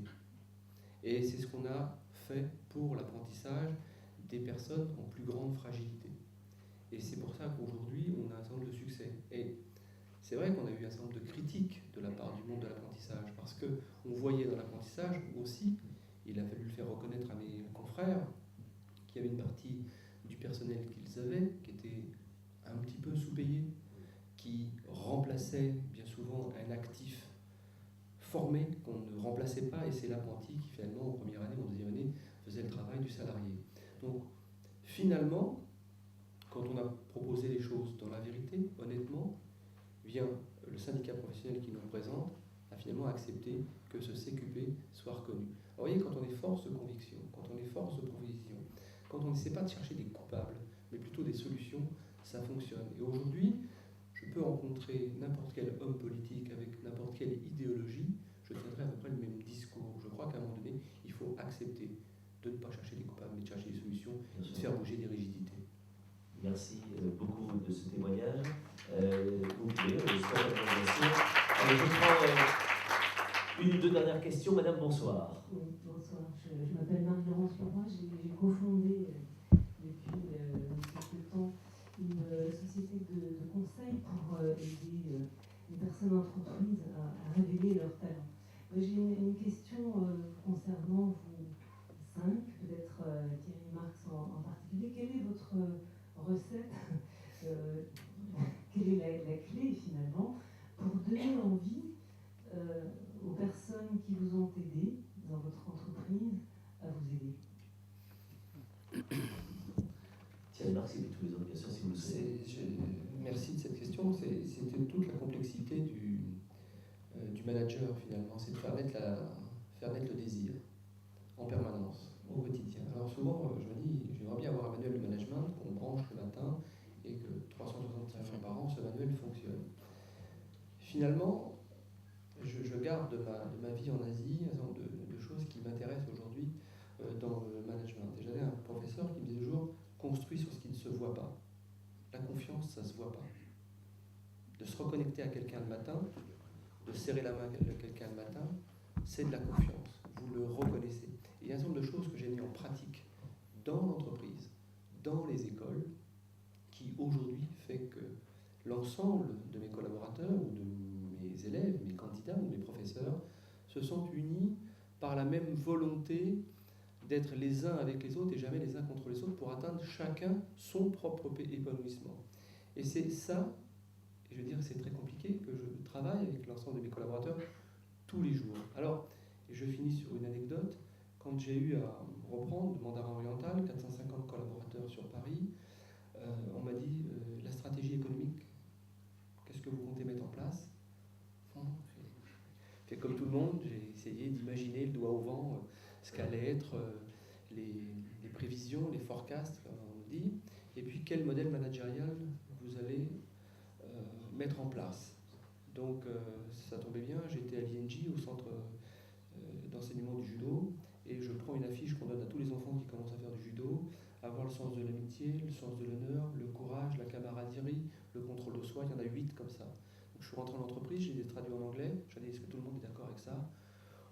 Tu rigoles, la camaraderie, oui, enfin l'humilité, oui, le courage, bah oui. Il y avait une définition à chaque fois. 8, on s'en rappelle, on est tous tombés d'accord, c'est affiché dans tous les barreaux. Vous voyez, c'est assez simple, mais c'est du quotidien. Et il y a cette phrase de pas faire du name dropping à chaque fois, mais de Bonaparte qui dit: indépendants pour vivre, c'est ce que sont nos collaborateurs. Ils vivent avec leurs problèmes extérieurs à l'entreprise, mais unis pour gagner. Et c'est qu'à chaque fois dans l'entreprise, il faut qu'on sente cette capacité positive à avancer malgré ce monde qui est volatile, incertain, complexe et ambigu.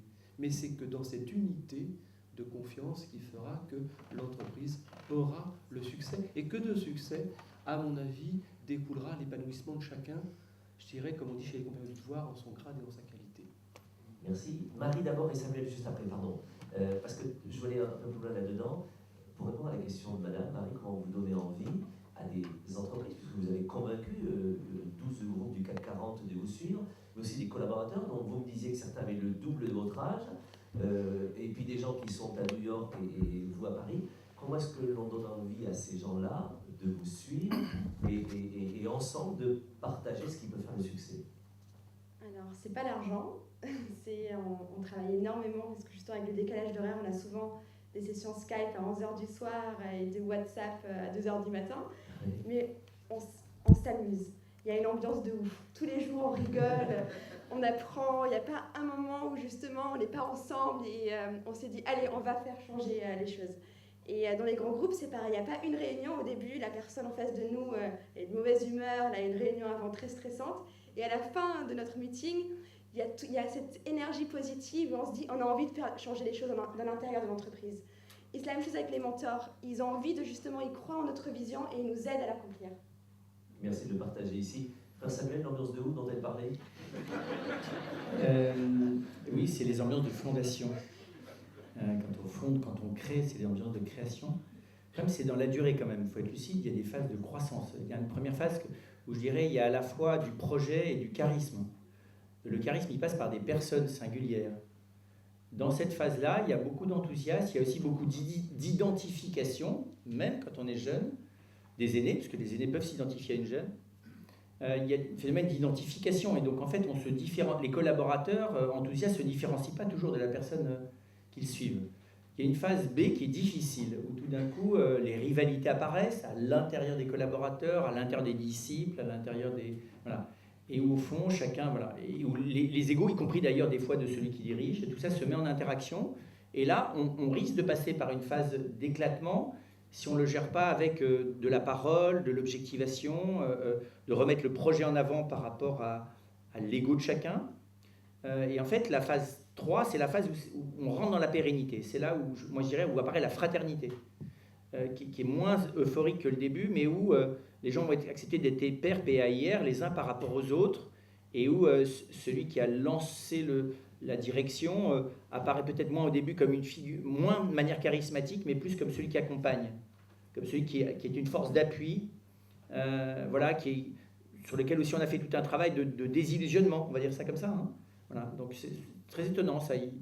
On voit ça, nous, dans la vie de la vie monastique, il y a ça. Il y a la jeunesse d'une vie, c'est nécessaire parce que sinon les vieux n'entreprendraient rien. Donc la difficulté de ceux qui sont les progressants, c'est que finalement l'ego, c'est pas rien à déménager dans la durée. Au début, on le voit pas trop parce qu'on est dans l'enthousiasme, mais quand ça commence à attaquer dans le dur, là, voilà, il y a un travail intérieur qui est pas si facile que ça, parce que dans nous, on est dans une vie en plus où on tourne, on n'est jamais chef à vie, on l'est pour 3 ans et donc on n'est pas chef, quoi. Voilà, c'est assez sympa. On est élu pour 3 ans, 6 au pire. Voilà, et donc on apprend à revenir à la base, c'est-à-dire à faire la plonge pendant que l'autre dirige. Et puis après ça, il y a ceux qui sont sur la fin, c'est-à-dire qui n'en ont plus rien à faire du pouvoir et qui ont compris que c'est dans la fraternité que ça se fabrique. Donc je dirais ça, c'est pas toujours facile de franchir ce seuil-là, la transmission, hein, quand le dirigeant fondateur va lâcher le truc. On va devoir arrêter là parce qu'on attend Thierry Marx pour la planche, je m'attendais justement. Je vais vous frustrer bien sûr, mais je vais couper là les questions. Je voudrais juste qu'on donne chacun un mot de conclusion. Qu'est-ce que je dois retenir de tout cela finalement, de ces échanges? Avec quoi je repars demain matin? Qu'est-ce que j'en fais, moi, dans mon entreprise, dans mon métier, dans ma famille, etc. Michel Ardet, peut-être votre mot de conclusion. Quand j'ai dit un mot, c'est pas 12 ans. Non. Non, je crois qu'effectivement, le manager est l'accompagnant, mais plus votre entreprise est importante, plus... moi, j'ai pris ça chez les Iroquois. C'est-à-dire que celui qui est l'accompagnateur est en général le représentant au niveau fractal supérieur, où il va se concerter avec les autres pour effectivement développer une décision collective. Et je pense que c'est à travers cette concertation et cette décision collective qu'on crée du commun. Et donc, nous avons, pour une petite entreprise de 1800 personnes, nous avons 3 niveaux. Mais si nous voulions être 6 milliards, il faudrait seulement 7 niveaux. On n'a qu'à s'y mettre. Merci beaucoup Michel pour cela. Sylvie, je vous laisse aussi votre conclusion. Bien, moi je pense, et c'est une idée qui m'habite de tout le temps, c'est qu'on n'est rien en fait, juste une toute petite poussière, rien du tout. Il ne faut jamais oublier ça. Et donc en avoir la constante conscience dans son rapport à l'autre et comprendre qu'on est ensemble ou on n'est rien du tout. Et ça, quand on en a cette conscience-là, quand on est habité de cette conscience, l'autre le ressent. Il n'y a pas besoin de tant de mots que ça, il n'y a pas besoin d'organigramme délirant, il n'y a pas besoin de process délirant. La conscience se joue avec la confiance. Merci Sylvie Cazenave-Pérez également. Thierry Marx, votre mot de la fin. C'est compliqué. Oui. Non, c'est difficile. Moi, je peux vous dire ce que je me dis tous les matins, finalement. Quand tous les mecs, on se rase, là. Pour certains, maintenant, je ne suis plus à la mode de ne pas me raser. C'est super difficile. Mais quand j'avais 20 ans, ça remonte un peu maintenant, j'ai appris quelque chose qui me porte encore, être et durer. C'est drôle, c'est vieux, mais d'ailleurs, c'est... Et dans être et durer, quand je me suis mis à regarder ma vie et puis essayer de faire des choses, Patrick me dit surtout dans ce que je devrais retenir dans être et durer, c'est savoir être pour durer. Et je crois qu'on a parlé beaucoup de succès et je crois que ce qui vous fait aimer la vie finalement, c'est de savoir être. Et des fois quand je me regarde, je me dis, tu peux pas faire un truc pareil quand même, pas toi. Et ça, vous vous recalez tout de suite, savoir être pour durer. Merci beaucoup. Ça va être une libellule pour durer certainement. Frère Samuel. Ça tombe bien parce que moi, c'est ce que j'ai retenu de ce soir, c'est l'escadrille des libellules. Parce qu'en escadrille, c'est pour ça que j'aime Minuscule, vous savez, le film. Parce que c'est la fragilité, parce que c'est l'agilité, parce que c'est un ajustement permanent. Et je trouve que c'est plus qu'une image, c'est une espèce de ressenti de l'existence qui me semble très très juste. Merci beaucoup Samuel. Marie, votre mot de la fin. La phrase de la fin plutôt. Seul on peut aller vite et ensemble on peut aller loin. Allons loin ensemble. Je voudrais qu'on les applaudisse et qu'on les remercie de la partager ce moment avec nous. Merci infiniment. Alors, c'est le mot de la fin. Une soirée comme ça va nous parler du succès que s'il y a aussi des gens qui travaillent ensemble et qui font le boulot. Je voudrais, ça c'est mon côté Michel Drucker frustré, qu'on remercie les équipes techniques, au son, à la lumière, à la vidéo bien sûr, Marie-Maud, les équipes événementielles, Lynn, ici à la commission Omega, avec bien sûr, ainsi que ça. On se retrouve en fait derrière parce que le succès se fait aussi avec du vin bien sûr, Ipsip Soura. Et merci pour le plaisir, je vais vous accompagner aussi. Rentrez chez vous si vous voulez. Bonne soirée, messieurs. Merci.